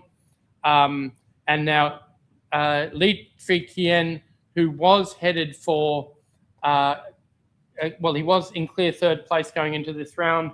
Looks like he's going to lose this, but he's running one C pawn. It doesn't look that scary. White has to be a bit careful about rook f2, queen h1 mate. Has he got any real counterplay? I somehow doubt it, but the white pawns are a little bit slow. Really? So not that great. After rook g, he has to play rook g3 and lose the b pawn. So he's done something wrong around here. So in this position, instead of playing bishop e2, which is apparently game over, if you he played queen h8 check, which is not as good. It looks fantastic. It looks like it solves all your problems, but this position is a bit messy. And he played h4 to stabilize all his pieces, but c4 is annoying. So I wouldn't put it past black to have winning chances here. That obviously 2 bishops and a rook should be more than a queen, but your king is not safe, so there are always checks. And if white had any sort of attack, I would say that white would be going well, but you just don't have anything easy. And yeah, you can't shut down the c-pawn, for example. You don't have anything to do that. Bishop d1 just gets pinned. So all in all, it's quite difficult to play here. And although Tri Kien's been in dreadful time trouble, you have to say that David Cannon is in worse time trouble. Tri Kien played his last move with 9 seconds to spare. Cannon's exceeded that. So I would say it's a 50% chance that black wins this game, actually. Okay, that's the lag. They only update things every half minute or so, so it should bounce back. They've got to move 40. That's why he could afford to lose on time. Okay, so we won't get a move there for quite a while. So has Sterling back, he decided to take some pawns off the board. He hasn't moved yet. That's because it is move 40 again. Yeah, you've got to be a little bit careful here with white that black doesn't go h5, h4, or if you play h4, that black doesn't take on h4 with the rook and then put the other rook on d4 and have a winning attack. So you do have to worry about that sort of thing. Lots of winning ideas for Tedrick Lee. If he wins, he's in a playoff. Yes? I was wondering, when he played rook d6, maybe he could have played just rook c4. Rook c4, interesting. Okay. Here?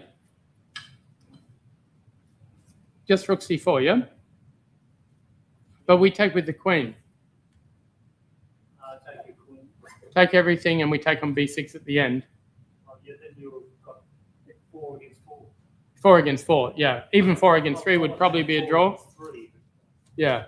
So, yeah, not quite. Anyway, you don't want to liquidate too quickly, which is why Sterling says, I really want to give up a pawn and liquidate some pieces. So is white about to play queen c2? No, because e4 will be good. But e4 here allows pawn takes pawn. And that is the big trick that could cause problems for black. Maybe the queen can't stay there if you're going to win the pawn.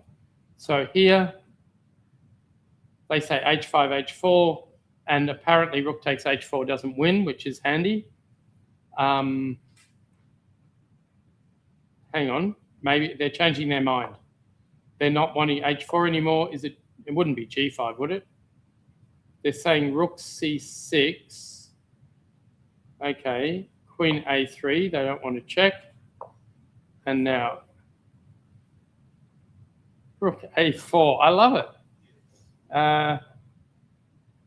Queen b2, rook a2, what a theme. Oh, that computer is a great player. Yeah. Yeah, that's like the immortal Torre game, Carlos Torre, where he just keeps offering his queen on different squares. Yeah, that's fantastic. Yeah, and yeah, nothing to do here. So they're actually saying you have to check on f8, but and drag a rook back to b1, I suppose. Yep, but this doesn't look fun. f5, queen e7, still not game over, but it really looks horrible. So what's he played? Nothing. So plenty of time for Tedrick Lee to try and put on the pressure. Any more results further down? We know that Riskov forfeited. Zheng Jilin has lost to the unlucky Min Ren. So Queen takes knight f5. So knight d4 was a terrible blunder, but knight f5 is coming, bishop f5 is coming. Yeah, it's so if you run away, knight g6 will come. It is really horrible. So knight d4 just made the finish quicker. We saw Jack Rogers beating Gary Lane by running his king all the way to the queen side before anything could happen to him. And so not too many games going. But board 2 and board 3, so first place and second and third are not completely decided. Yi Liu can certainly be happy. He's got the minimum equal first, minimum $2,500. But he would, of course, preferred to have drawn his last game and had the whole 3,000. So, yeah, this is a test for Tedrick Lee. What sort of endgame do you want here? Do you queen with 4 against 3? The most famous queen with 4 against 3 was lost by the person with 4. That was, let's see.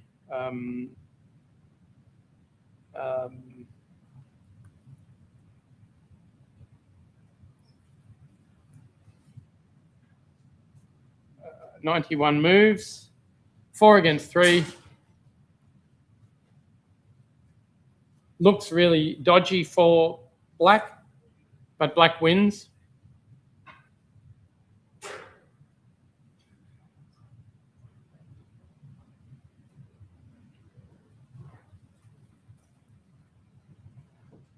So he gets away from the checks. And after queen g3, he has to resign. Because if you move your queen to threaten f7, queen e5 will be mate, and there is no defense against pawn takes pawn here. Rather unlucky for poor old Larson. This was the San Antonio Fried Chicken Tournament that was supposed to attract Bobby Fischer after his World Championship match, but didn't quite manage. And now you can't even, well, this is the best you can do. And you're a bit unlucky here that you're actually losing the f6 pawn. Maybe this shouldn't be lost, but it's very, very close to lost with the black king cut off. And eventually, the white king cut off. Eventually, the black king was able to mobilize. And now it was 2 pawns up and the rest was easy. So, that's the most unlucky queen and 4 against 4. Queen and 4 against queen and 3. Okay, still no move from Tedrick Lee. David Cannon played rook g3, which is the recommended one. But of course, now he loses b5. One thing about queen and 2 bishops, rook and 2 bishops against queen, is that if there are no pawns on the board at all, the game is a draw. But things like 2 rooks and a knight, where the knight is very good at covering the checks, is actually a win with no pawns on the board at all. So bishops are really bad at stopping queen checks, but you put your king, say, on f2 and your knight on e2, and you can rule out checks really, really easily in a lot of these endings. So then the other pieces can go on the rampage. So here it won't be trivial. So, okay, if queen check and rook c3, does that work or not? Let's have a look. Check, king moves, takes, rook c3. I'm sure that's what he wanted to do.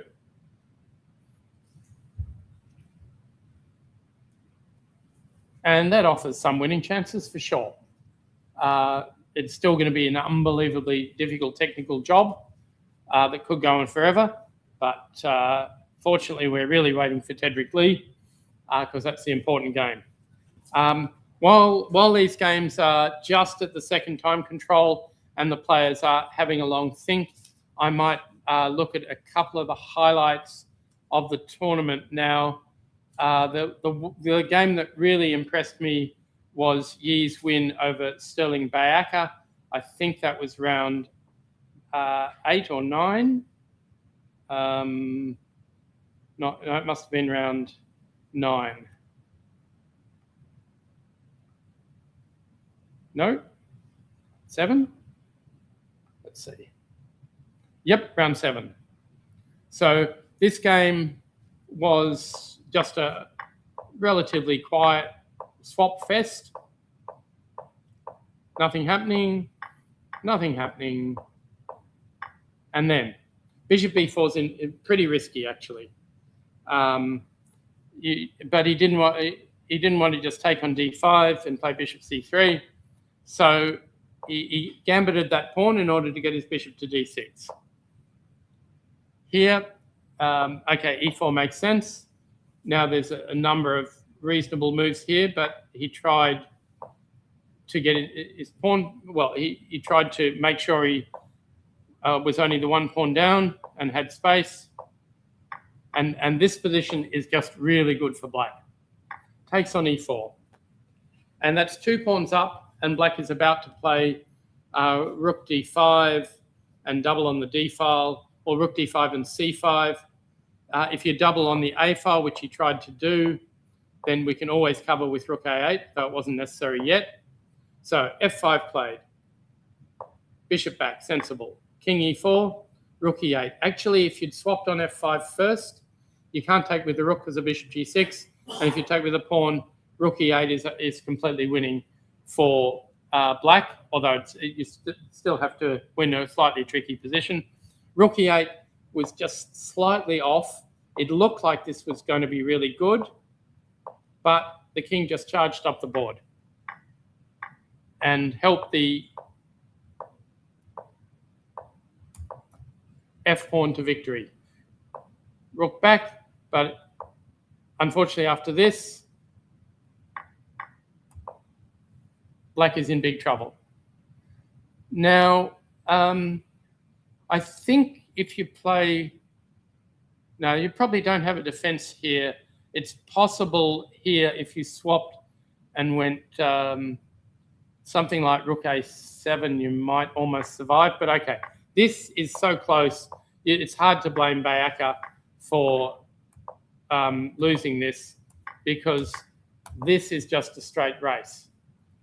And now, for example, king to g6 and taking the pawn and king f7 would probably be winning for black. He finds the only way to play.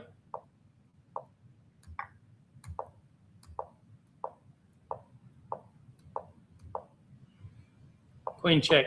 Okay, king c5 might have been a better chance. Yeah, king c5 was a better chance, actually. Because going to the back rank is hardly likely to be helpful. And he finds a way to play rook c1, and then he's winning because he's blocked that pawn. But after king c5, game would have been a lot of fun. I think they say the best move is rook a6 or something. Queen, rook here, king here, takes, and apparently this is winning for white. Takes a computer to tell you that this is an easy win for white, but your pawn is faster, and you don't have a lot of good checks, actually. You don't have many at all. So queen check, king here, I think. Oh no, they say this is not winning. What have I mucked up? Queen e7 first, queen e6, it's the same position. Queen e5, king b6 again. What? Black is winning? My goodness. Queen d8. Why on, hang on. Queen here. What's the point? King moves. Queen check. Are we going to win that rook? No, surely not. Oh no, we're just going to make a queen. Okay. So maybe this isn't working. Anyway, the king c5 would have made the game completely crazy, whereas the way he played, white was actually able to consolidate and get a sensible position. But the whole game with black better and then white deciding, okay, I can't do anything, so I'm just going to move my king up. Apparently here, h4 was even better than king h6, but the whole thing worked out beautifully for white, and then it just became a race. So this was one of Yi Liu's impressive games. Other highlights were, or lowlights perhaps, were round 2. We have, come on, round 2. We have the famous Min Ren game. I'll take you to the final position. So, why was this game a draw? When, this position, why is this a draw? And the answer is because by playing King E8, there are exactly 50 moves played by each side without a piece being taken or a pawn moved. So he was about to take the rook on move 51. It was too late. If he'd woken up to that a few moves earlier, he did have a way of winning it one move quicker. But he just thought, I'm winning the rook. And he's very, very unlucky here. But he was even more unlucky in round 1. And you'll understand why Min Ren, after 2 rounds, dropped his bundle completely. Round 1's not there. Boards. Round 1's disappeared. Okay. Try plan B, round 1.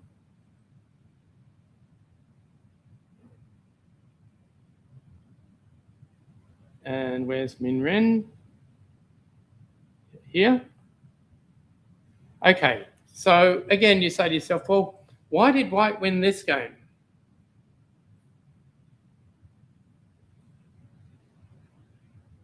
And the answer is because in playing Queen C6, Black forgot about his clock and lost on time.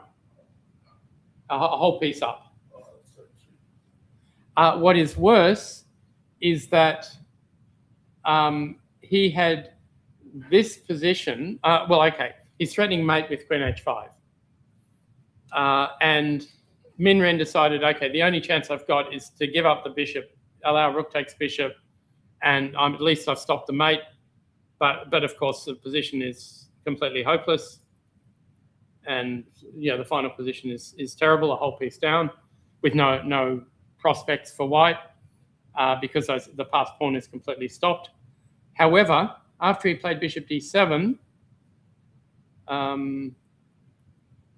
actually, Queen f8 wasn't bad either. Okay, bishop d7. There is a forced mate here for black that he did not see.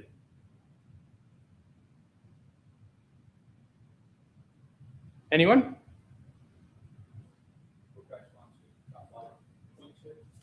Right, queen check, queen h5, bishop h3, rook h1, king takes, queen takes bishop check, the bishop pins, and queen takes g2 mate. One of those classic mates. So I guess he didn't even look for that because he just won a piece for nothing. But it's always a good idea to kick your opponent when they're down and not let them sort of hang on. And this was Min Ren's game. He'd actually come up with he'd been suffering a little bit in this position, though it probably is roughly equal. And his opponent played Queen A7 to put the pressure on. And after C5, Testelin could easily have just resigned because the threat is Rook A8. If you take on C5, the threat will be Rook A8. So if you take with the Rook, we go Rook A8. If you take with the pawn, which he did, Rook C6 followed by Rook A8. And it is unbelievable, in fact, that Testelin was even able to play on. Remember, he did have a queen at the end of the game. So he played bishop here, Rook takes, and now check. And the queen got out with luck because you can't take with the queen because the queen takes bishop. He had to take, and finally, threatening mate, you can't take on b7. And he could have mated, but he didn't. And he was a piece up and lost. So they were the two lowlights for the poor old South Australian champion. We saw plenty of blunders, of course. One of the worst was, let's see, was it here or? Yes, this one. In this game, Yi looked like he was headed for his easiest win of the tournament. Black is completely crushed, but after queen here, he just couldn't find the right way. He played this, and it turned out that after this black is not worse at all if black plays rook d8 because there is no mate anymore on the king side. Instead, black played rook here, and unfortunately, take, queen check, and that was the end for international master David Cannon. So really horrible blunder in a position where he was finally going okay. So again, a low light of the tournament. But there's been plenty of good games. By the way, all of the games are downloadable from Lichess very, very easily. In fact, if I go to Leech, I can show on Lichess, let's say round 11. So if you do want to download games from Lichess, you just select one. You go down a bit to this V on its side, and then you don't go download all games, you go download all rounds, and then you get all the games. So it's actually very simple with Lichess. Lichess is the open source alternative to chess.com, and they're doing quite well. Okay, back to Tedrick Lee.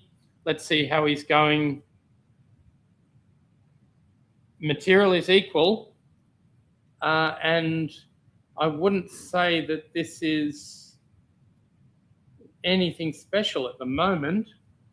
No decoys of rooks or anything like that. Black can double on the A file and try to play rook A1. White really needs to try to get the queen to E4 check sometime, but that's unlikely to happen. So let's say we double rooks. No, he went there first. Okay, so I'll just go rook E1. So now he doubles. Which file will he double on?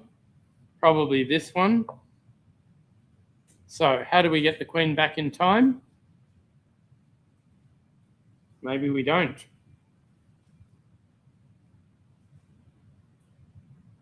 Maybe we have to go rook here. Looking bad. Maybe it's not looking that bad if I go queen here first and then queen E3. So Tedrick Lee may have taken half the pressure off here. They say rook E1, and really it's nothing special, which is good news for Li Yu, who is going to become Australian champion. Okay, Ryder Testolin against Chakrabarti. We left it with Chakrabarti hanging on quite well, but he hasn't won any pawns, and the rook on H4 looks a bit funny. Still, if he can get his king to B7, things might be okay. Hang on, there's no bishop D4, but it might come soon. So he's got to be very careful about that. Yeah, there's also rook A3 here to try to just take that A pawn. Could be good. And I'm also looking at things like queen E1 to hit the rook and try and invade, but I can't make that work at the moment. But the 11-year-old Branch Chakrabarti really needs to hang on. He and Harvey Zhu have both played too well to drop down to 50% at the end. Harvey Zhu already has done so. Daryl Johansson against Heather Richards. She's in an ending now. So is bishop G4 going to hurt? Probably not, because whenever you take the pawn, we have knight F5. So White's king simply has to come up to C3 or somewhere like that, and it should be pretty close to winning. The only thing is White may not be able to move the knight too easily, because then bishop G4 will be good. So, and White really doesn't want to play F5 round here, even though you might be able to hang on to your pawns. So White first up has to put the king on C3. That's the easy bit. That means if we play F5, you don't have bishop C4 followed by bishop E2. So you can't so easily get around. Then we can go G4, knight G2, knight F4. But is that even going to be winning? It's quite tricky. That bishop is seriously good. They say F5, bishop C4, knight G6, and king C2. Yeah, knight. Where is the knight going? Playing G4. They think that plan is good, but it's only +1. So that's not enough for me to think that the computer thinks White is actually winning here. Okay, that's to Lin. That was game over early, before it started. And David Cannon has consolidated. Okay, so he has chances to win this. He's got to stabilize his rook constantly, like rook b4, rook b5, and then play a5, and then rook b6 is not going to work. So, but a6 will be safe. Maybe then put your rook behind it and see how you go. The other move I would like to play here is a5 and then rook a4, if I can, without allowing any nasty queen checks that might annoy me. So queen g3, yeah, queen g3 if king d2, maybe queen d6. No, this is technically really, really difficult. I suspect the computer will say it's winning. They do say you can play a5 if you get it right, but I'm far from sure about this. So, yeah, anything could happen. If Li hangs on to draw this, then he is equal third with Sukai G. But king d2 was played. Doesn't really stop the checks, but he's trying to help the pawn with his king. So Tedrick Lee must be thinking, I have stuffed this up a bit. Okay, let's have a look. Is h4 a problem?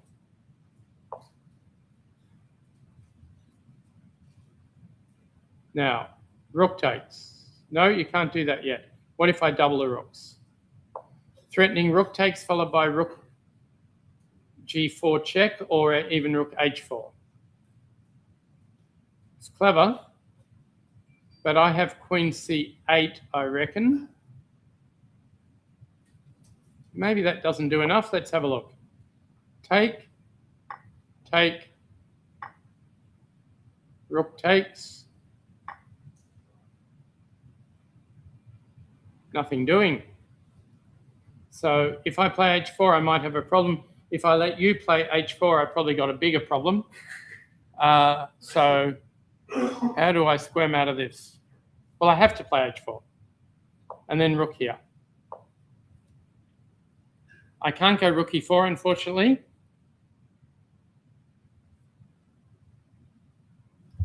Oh, no. I can't go rook e5 because there's a rook a1 all the time. That would have been cheap and effective. What about d4? Don't want to do that. They say it's the only move. Okay, d4 takes. Aren't I coming to d3?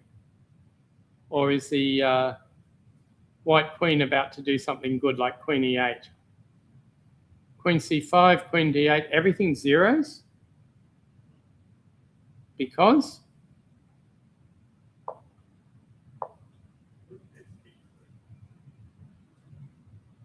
Nice one. And if queen takes, queen check, and rook e8, mate. So that's not to be advised. Okay.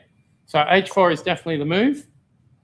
Yeah, you've got to know what you're doing after rook b4. And okay, so rook c2 played. Okay, why is h4 not just winning? Rook c8, yeah?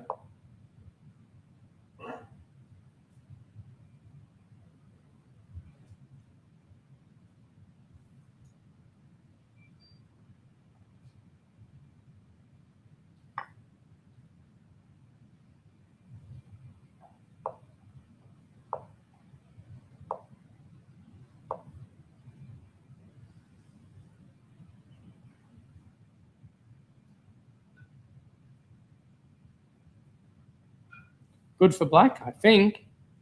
Winning for white. What? Oh, queen takes rook. Okay. Computer looks at both sides of the board, I don't. So he's going for the counterattack.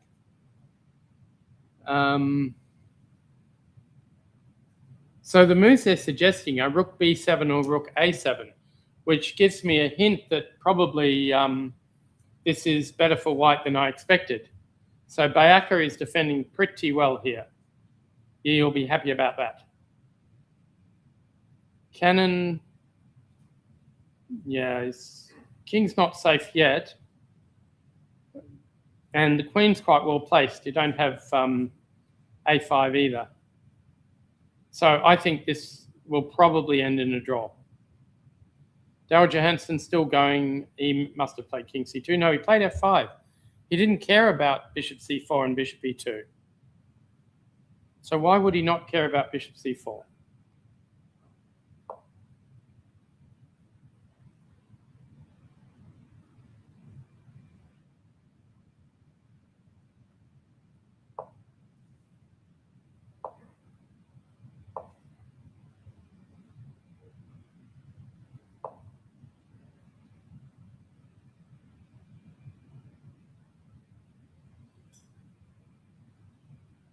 Knight d5 takes.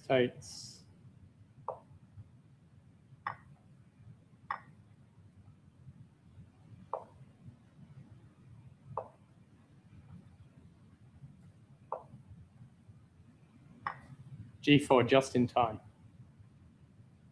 Okay, the knight's not trapped. Fair enough. So they don't think this is a big advantage for white, which is not a good sign for Johansen. But okay, back to our main game. So rook c2, and there's no decoys for that rook on e1.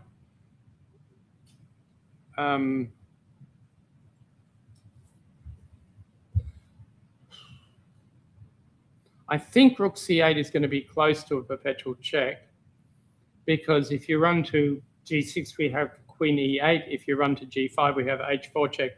And if you go king up, we can play queen d7 check. That is why they're putting the rook here. Okay, now I'm beginning to understand. After rook c8, I'll go rook here or something like that. So if you start checking me,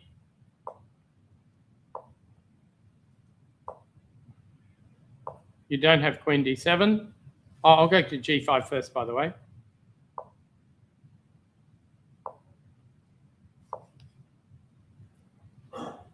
And this looks like a famous Larsen game against Yellen, where, yep, he got his king up. He also had to sacrifice his queen to do so. Here it's a bit easier. So we're threatening queen f2. If you check on e6, I'll just go f5, and then if queen g6 check, I just go in king h3. You haven't got time for king h2 to keep my king out, so this feels game over. Is that true? Made in 7. What? Oh, yeah, for black. Fair enough. So that is completely winning. The game I mentioned, I'll just get rid of that.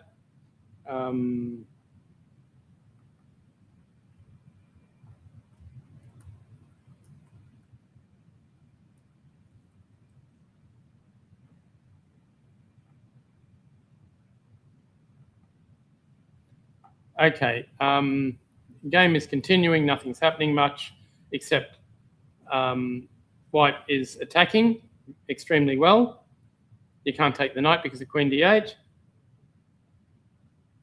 And after knight h6, black is more or less smashed. But he goes king up. And now really good play by white. Rook takes, pawn up, king up, queen here check. Wonderful idea by white. If you take it, knight g5 is mate. So Larsen just calmly goes queen here.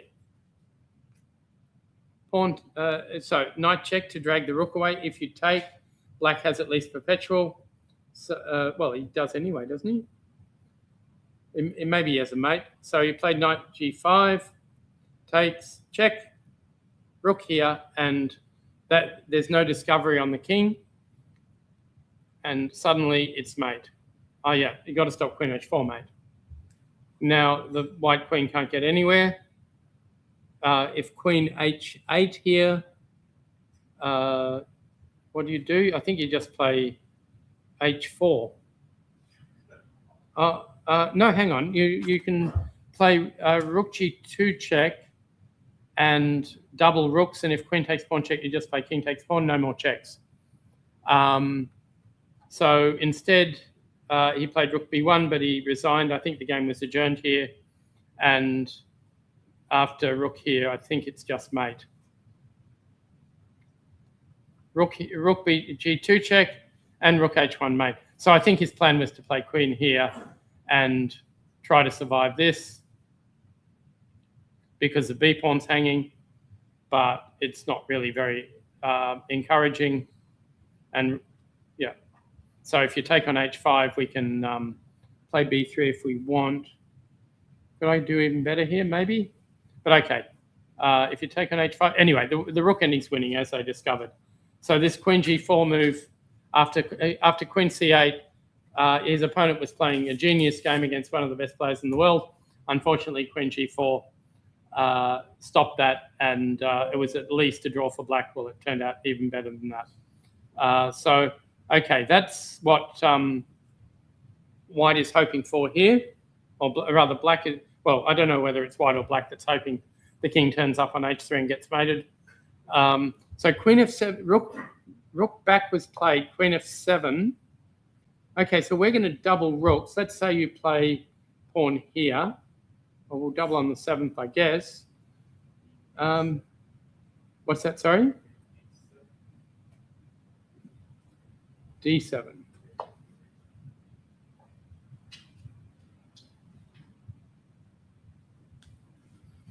Can I just go queen c4?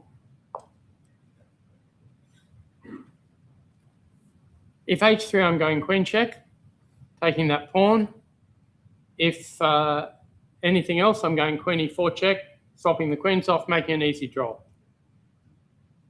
So, yeah, this is closer and closer to a draw, and we will have a solo Australian champion.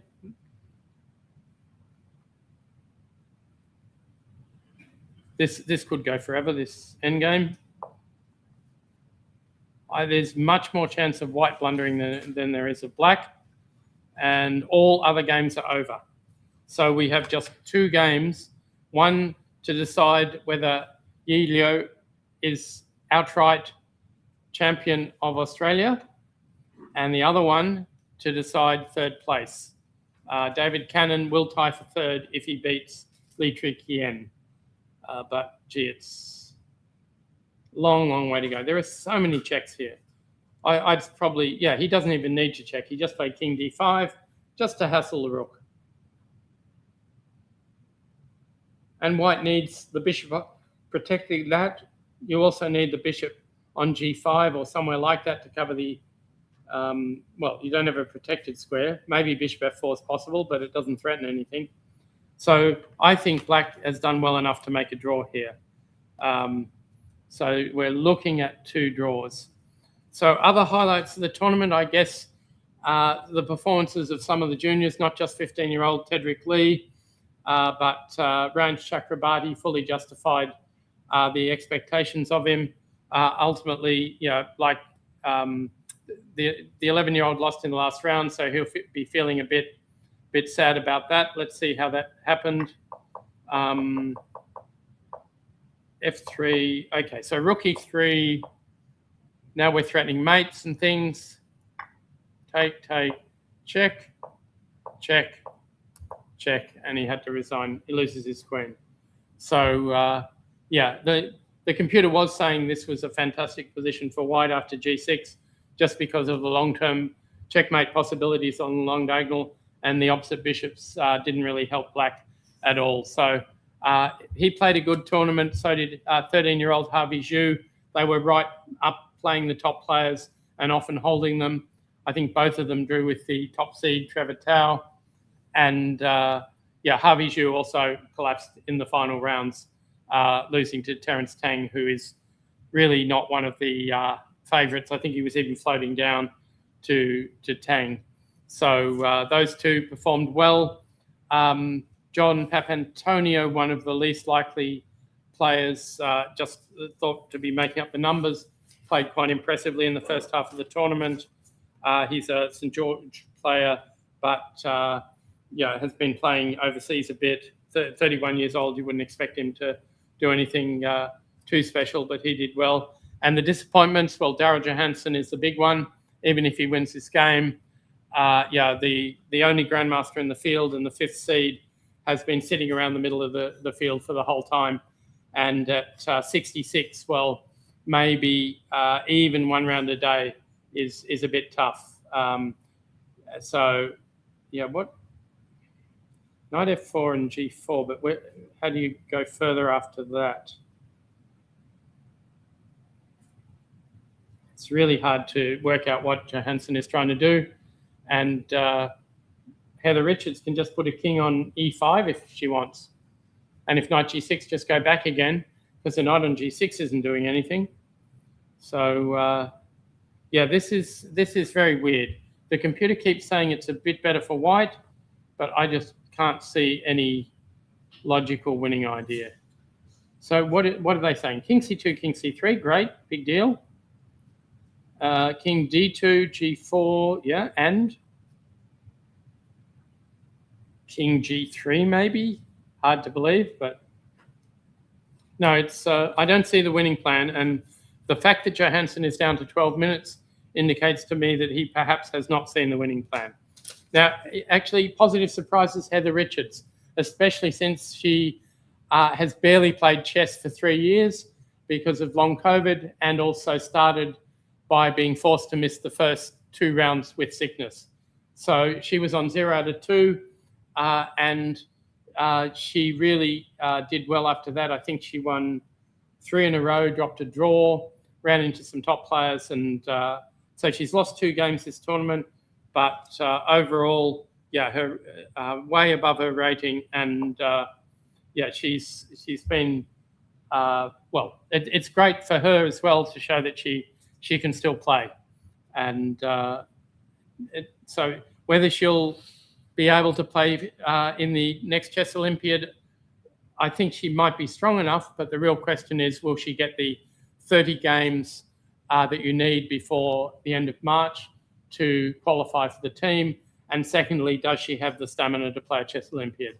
And she's always been quite frail, and after this illness where she's on all sorts of medicines and so on just to keep her awake, it's not something I would recommend, actually.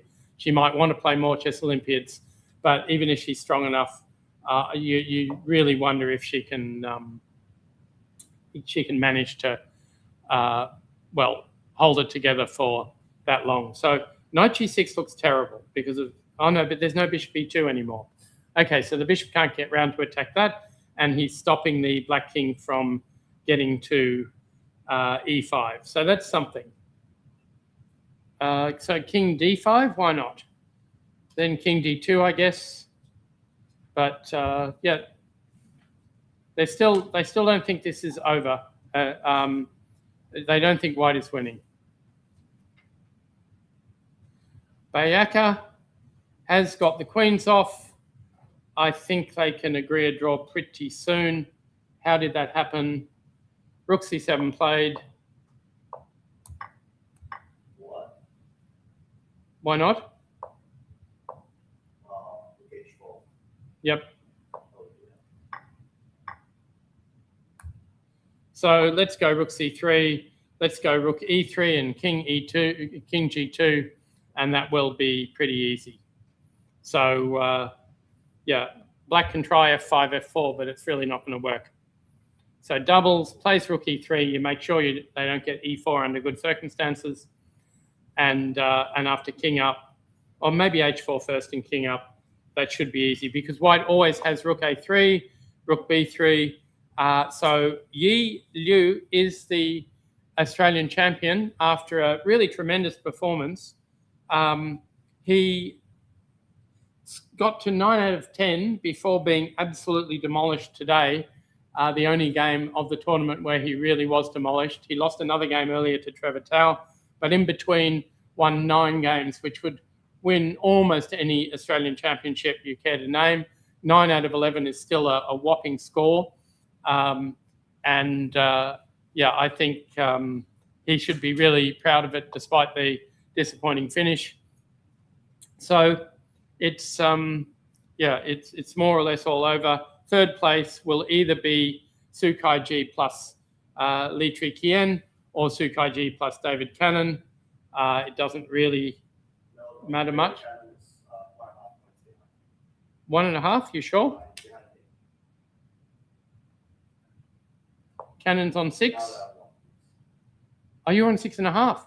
Oh, so you've basically taken third, have you? Yeah, unlikely. So congratulations. So Sukai G is almost certainly in third place. And yeah, so there's going to be a few nothing moves played in this game. But Bayaka is ahead on the clock. His position is fine. So 28-year-old Yi Liu, I think is the correct pronunciation, is going to be Australian champion 9 years after he won the Australian Open. And that was a big surprise. Of course, he was only a teenager. He took on the top seed, Timur Kubikarov, in the last round and beat him to win that tournament. Since then, he's won multiple Queensland championships, about 4, I think, and has also played overseas in a number of events. This is his second international master norm. Because of this loss, he's still a bit short of 2,400, but that's what he needs, one more master norm plus a 2,400 rating to get up to be an IM, which he fully deserves and has deserved for some time. In second place, amazing performance by Tedrick Lee. He nearly won this game as well. He will finish just half a point behind on 8.5, which has been a winning score at multiple Australian championships. So, okay, I see Tedrick Lee's idea. He wants to go G4 and then switch his rooks to the back rank so that he can mate the white king on the back rank. It's worth a try. It's not going to work, but yeah, it's not stupid. So, yeah, here, white perhaps should have played H4 ages ago. Still, he can go rook F3, check, and G4 here, and that does the job.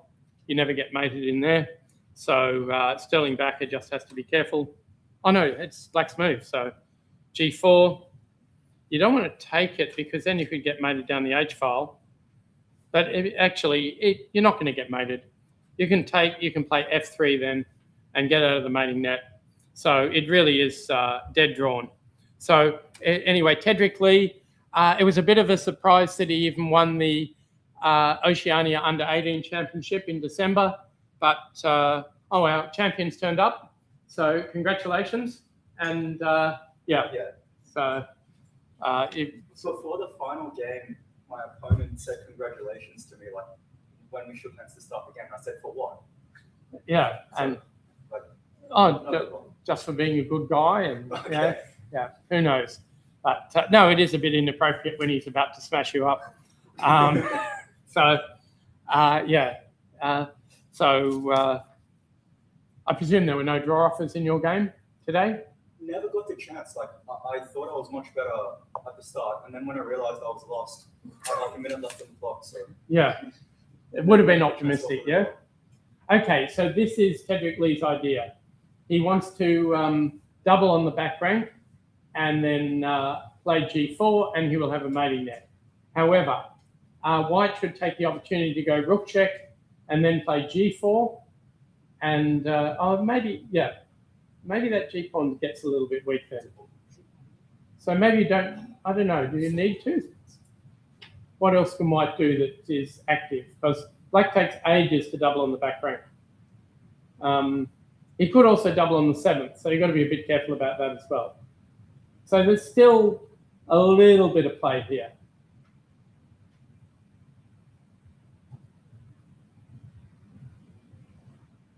Yeah, so no reason for black to agree a draw yet. It would be unbelievable if you won this, but I've seen funnier things. So what about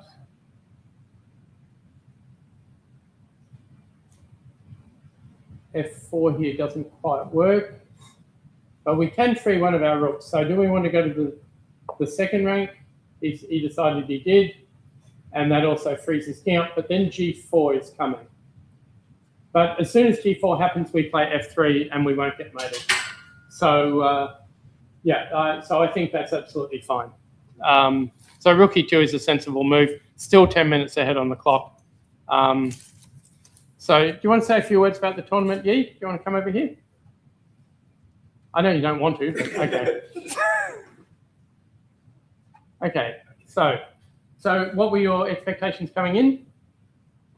Not that high. My previous tournament was the Canterbury Summer Swiss in Melbourne. The camera there. There's the camera, right, okay.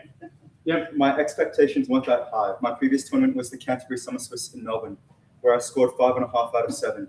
I drew to Chris Chan, Tedrick Lee, and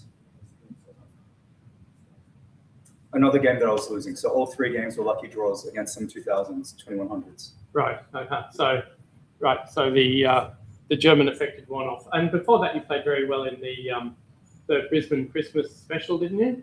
Or the Redcliffe special? It was at Redcliffe, organised by Mark Stokes and Redcliffe Chess Club and Gale. Always good tournaments. But Brody killed me in the last round. And I had white. So but you also beat George C on the way, didn't you? I did. Yeah. And so, that was a nice game, I thought. Yeah, so it wasn't a bad performance at all.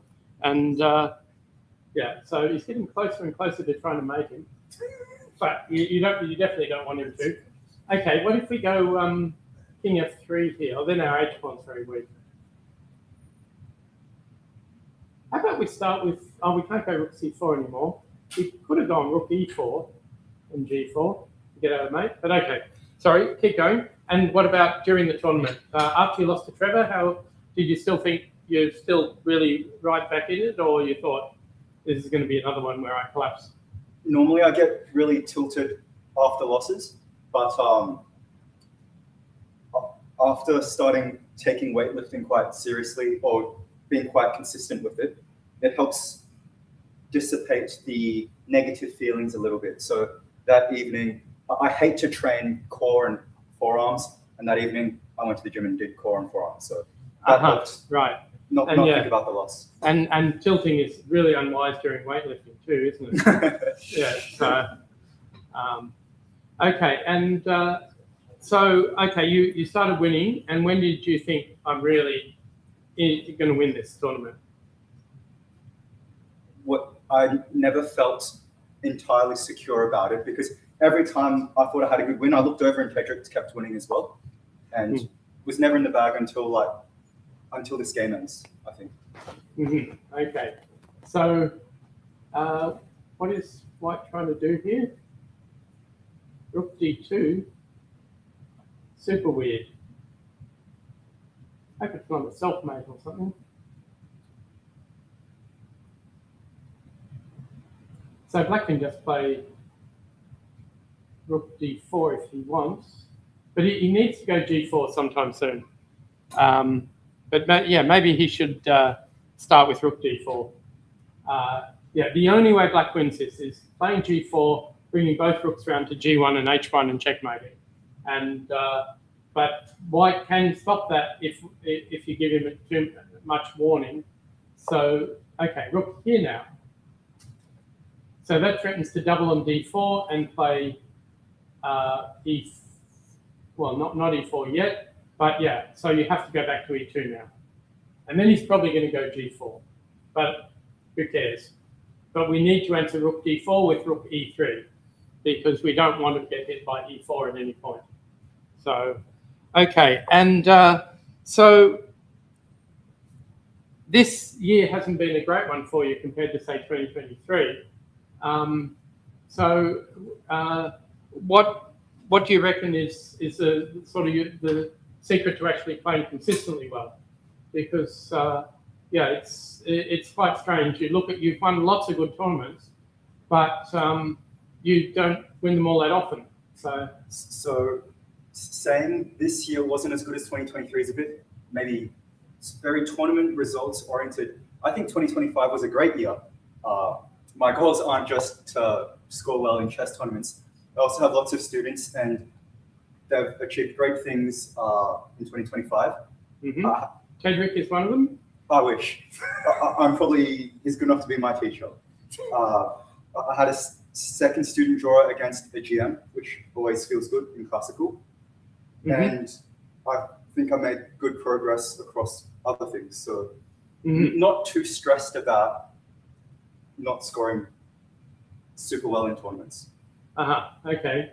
And so who are your best students? Right now, Shoria Jane and Ian Lee are doing well. Ian Lee is how old? Almost 14, I think. Right.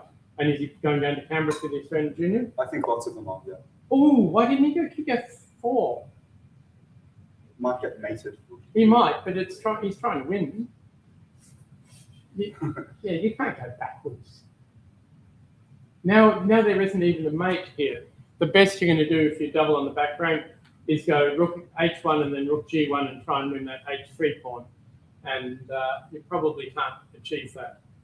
So, and if you let the lock off the D pawn, then there could be a D form. Okay, anyway, White should certainly either bring the king up or just play rook E3, rook F3 and tie the other pieces down so that you've always got a weak F6 pawn to have a go at. I think rook E3, rook F3 is the simplest draw, but there are others. So H4 is not the way to win this position.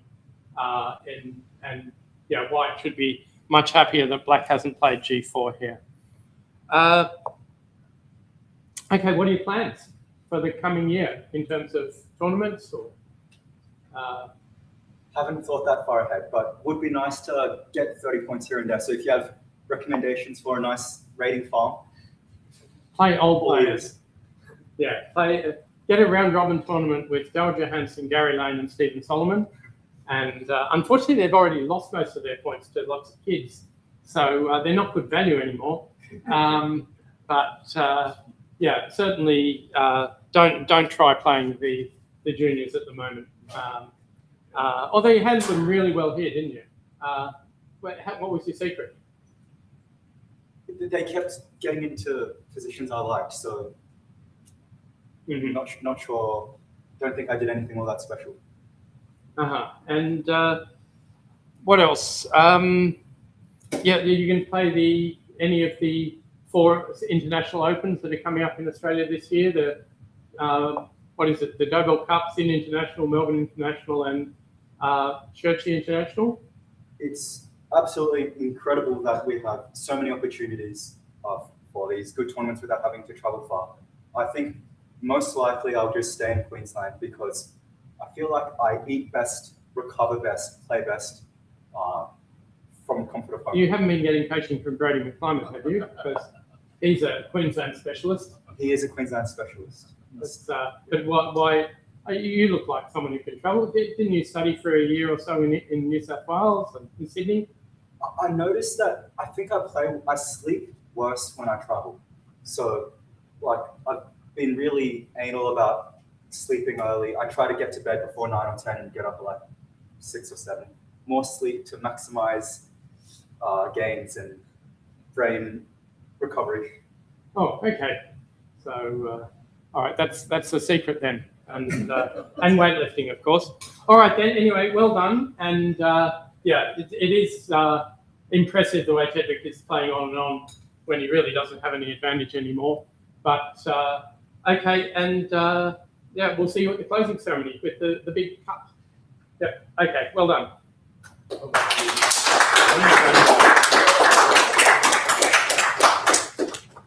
So they still are going on. I mean, every so often something dramatic happens here, but Li Trikian is just defending extremely well. White is not making any progress at all. And you could say the same about Black here.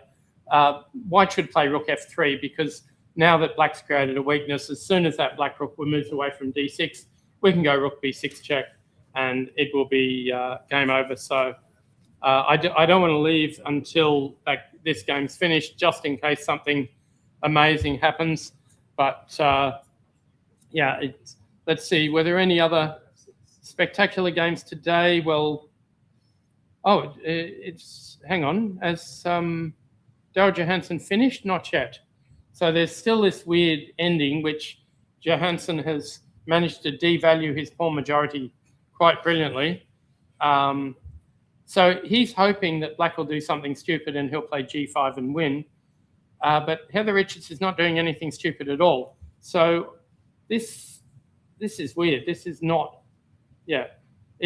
Okay, you're saying king e1. The other king will come to e5. You'll go to g3, big deal. And then how do you maneuver your knight somewhere active? Can't see it at all. Plus 2.7. King d1? What? Okay, let's see. There is something going on here.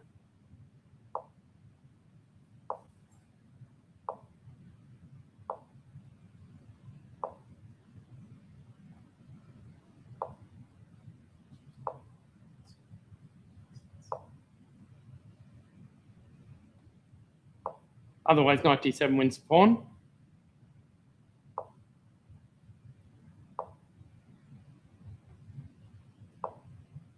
Wow. That was a tricky knight. A very tricky knight. What if we go king e7? Oh, then we just take the c-pawn. We can come back later. If you go here, we have knight d8. And if you follow me, I'll come back and take that. Sorry. No, hang on. I won't get this. No, I might get the a-pawn. Let's see. King here. Sorry, knight d8. King here. Yeah, am I getting the a-pawn or am I getting trapped and having to take the c-pawn? So it's better to go to c5, take the e-pawn, and everything's winning. So Johansson has managed to maneuver well enough, but then suddenly plays knight d1, and now the bishop is able to go to... so I guess the idea of coming to g3 really wasn't that obvious. It's true. Because the reason it suddenly worked was because here, after a5, there are no entry squares at all for the black king. So your king is free to improve its position before you come back. So so back here, bishop f1, knight f2 is not doing anything. Yeah, and king c3, you're not getting through on that side. So it's Johansson, well, probably isn't winning. He might win, but that's a different thing. So Bayaker and Tedrick Lee, last look, rook f3 played, so that is definitely going to be a draw. So I'll leave it there for this year. We have a new champion in Yi Liu. Is that the correct pronunciation? Yep, I got it right on the last day. And he has scored an amazing 9 out of 11. Tedrick Lee has only a theoretical chance now. This 4 against 4 inning. I mean, it's worth playing on, but it's not going to. Nothing's going to happen. So thanks everyone for coming along. It was a record entry. There were something like 300 players in the main tournaments and another 200 odd in the Rapid and Blitz. So it was a pretty amazing turnout, especially since the organisers only got the go-ahead to hold this event in August. So it wasn't a lot of time and people had already arranged to go on Christmas holidays elsewhere. It was originally supposed to be in Perth. That's due a lot to the organisers, especially Winston Zhao Chen, but also he had a lot of helpers, Selena Wu in particular. But it's been a fun tournament. I think the venue's been good. The blackout didn't help, but the commentary managed okay without a microphone. And I hope all of you enjoyed your time, and we'll either be back for all the internationals in the middle of the year, or the Australian Open, which you'll find out about in September, October next year. So thanks for coming along, and see you all next time.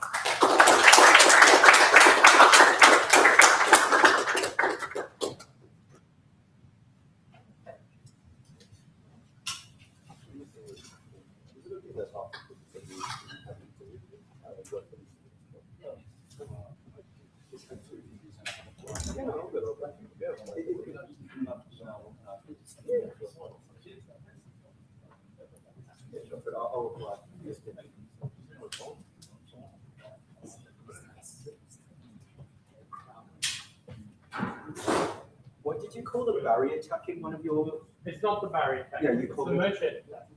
The Bangladeshi. Yeah, the Bangladeshi, first Bangladeshi GM. Yeah. I know that guy. He knows his of course. Well, he smashed me with it once. He played it against me in the early 80s and absolutely demolished me. And then I started playing it. And Daryl started playing it as well, even against Tasman. But Mercier took it to the Soviet Union and it was successful there. He was a really strong player in the early mid-80s. But after he became a GM, that was all he was trying to do. So he sort of stopped. And it was actually a joke by the English to call it the Barry attack, because the Barry in English slang is rubbish. Yeah, it sounds disrespectful. Yeah, so they attributed it to some player called Barry, but in fact it was Mercier. But since the British have all these publishers like Batsman and so on, they're good on the advertising, and so it's turned into the Barry attack, which is very sad for Mercier, but he doesn't seem to mind. So, yeah. That's cool. He also like that. Yeah. Not recommended, by the way. Having tested it on Judith Folger, it's not recommended. So was my game accurate at the end, or was it some? Yeah, I think it was a fair result. Yeah, absolutely. Yeah.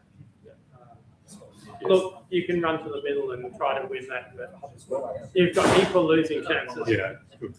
Yeah, I think not equal losing chances. You've got more losing chances than winning chances. I think if King E2 Queen H2 stopping queen didn't like, I thought I should just take the money. So Yeah. I know that if I draw, I'm guaranteed to Right. get some money. Yeah. I don't. I guess my draw was to lose, given that the quality of those juniors. Just juice to the gills. Maybe I can small like but they wouldn't be Boston Chen is one of Queensland's biggest best. crown prince, one of the young princes. That's what.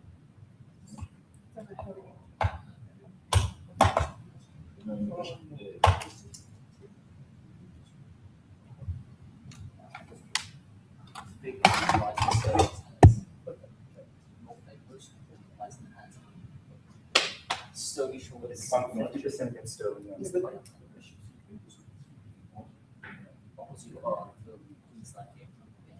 Yeah. Trauma.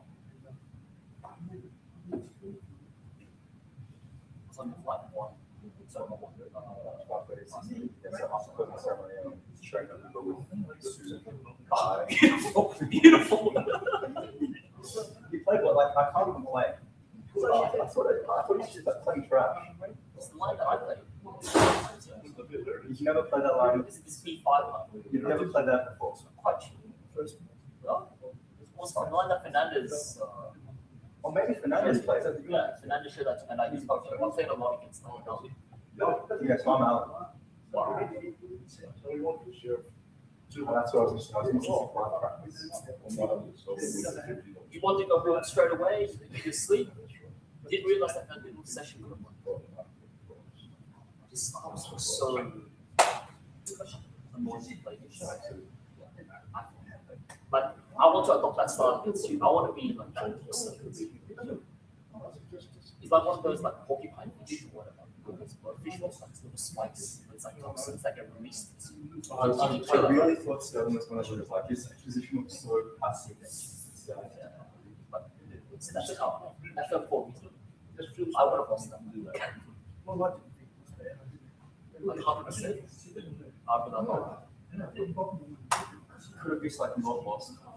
Could have played but I wanted to win. His style is very. It wasn't gonna. Who would have accepted it? He sterilized shot. So like. Yeah, I'm not going to draw no. Also, like by the time it's like 13, it's like so fucking messy and shit. No, but I thought it was shit. I think on our team's going it's kind of rigorous. Like after like the night sleep. No, like after the game. During the game, we're like wondering what's going on. It's unbelievable.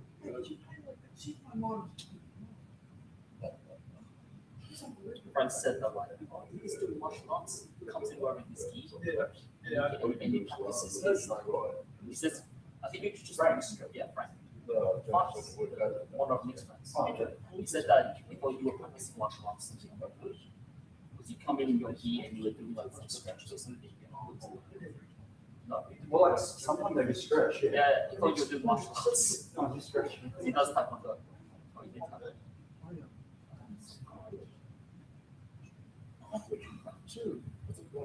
Can you see the trophy? I didn't know there was. Oh, okay. Don't worry about it. Just lock it away for another year.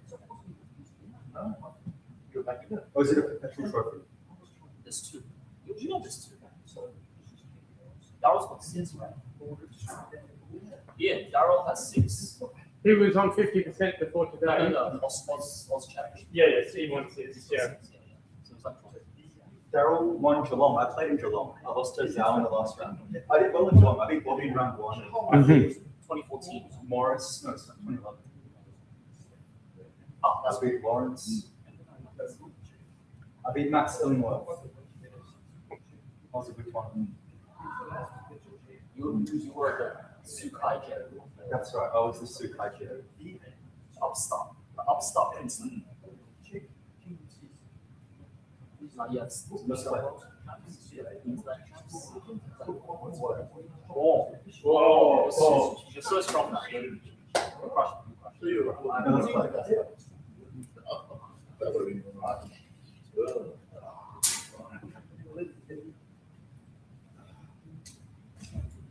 It's a funny, it's a, you can get the deep on check. I mean, you know, you could have put these. Yeah,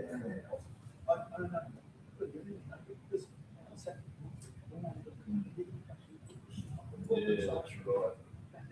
Yeah, these bishops are wins, but that's a problem. They've said that they're free, but yeah.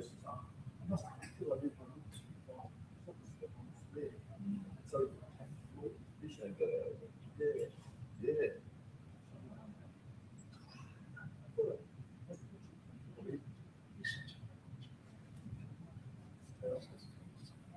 Kick myself out. No,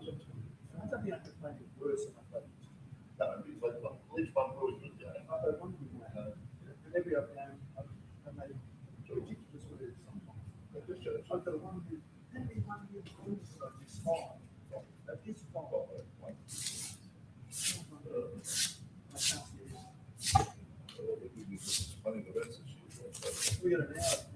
Yeah, I'm gonna make my friends up at 3. They're coming over to see the ball. Yeah, that's different. I got no favours for that. It's all my electronic stuff. I don't have a computer, My future. iPad, yeah, I got a computer, my iPad, my phone. Because you got to think of that. Oh, yeah. Next, So where is all your people? and I put it together, the back, and that's what the back, on the test. They thought it was 5 months, so 5 and I'd go in half a point. So where's all your people? But it's at the hotel, Oh, that's like. they put it in the room, and they give me a, Sheets of holding shit. Yeah. They was your card in your pocket. yeah. And we went down there also, but it's good to have the debit card too. It works just the same way. They just said it was. Yeah, So you want to go games? so that's my baggage receipt. Then it's my bus is going at 6:30 to the airport, so that should be finished by 6:30. What's this? Yeah, so you did win. That is you do it again. Once you get the Queen to G, That's all princess. I think that's Six. princess. Yeah. was that Queen side? So that's B is 6. Yeah, yeah. Okay. So you've got the Queen to B6. And then I asked him, Yeah. what happened? This chapter's up. Yeah, people really big city, but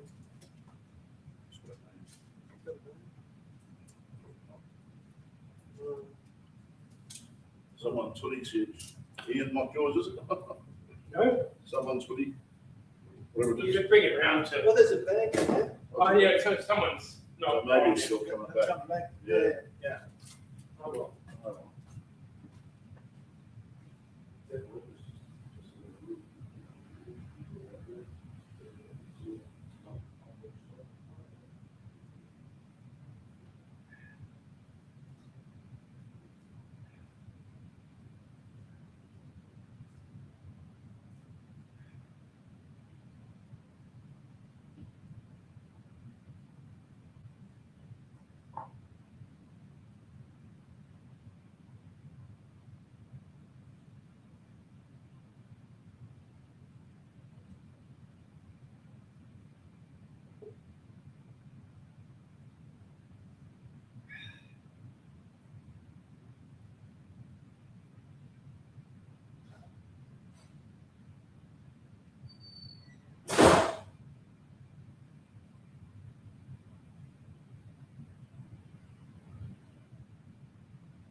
Thank you.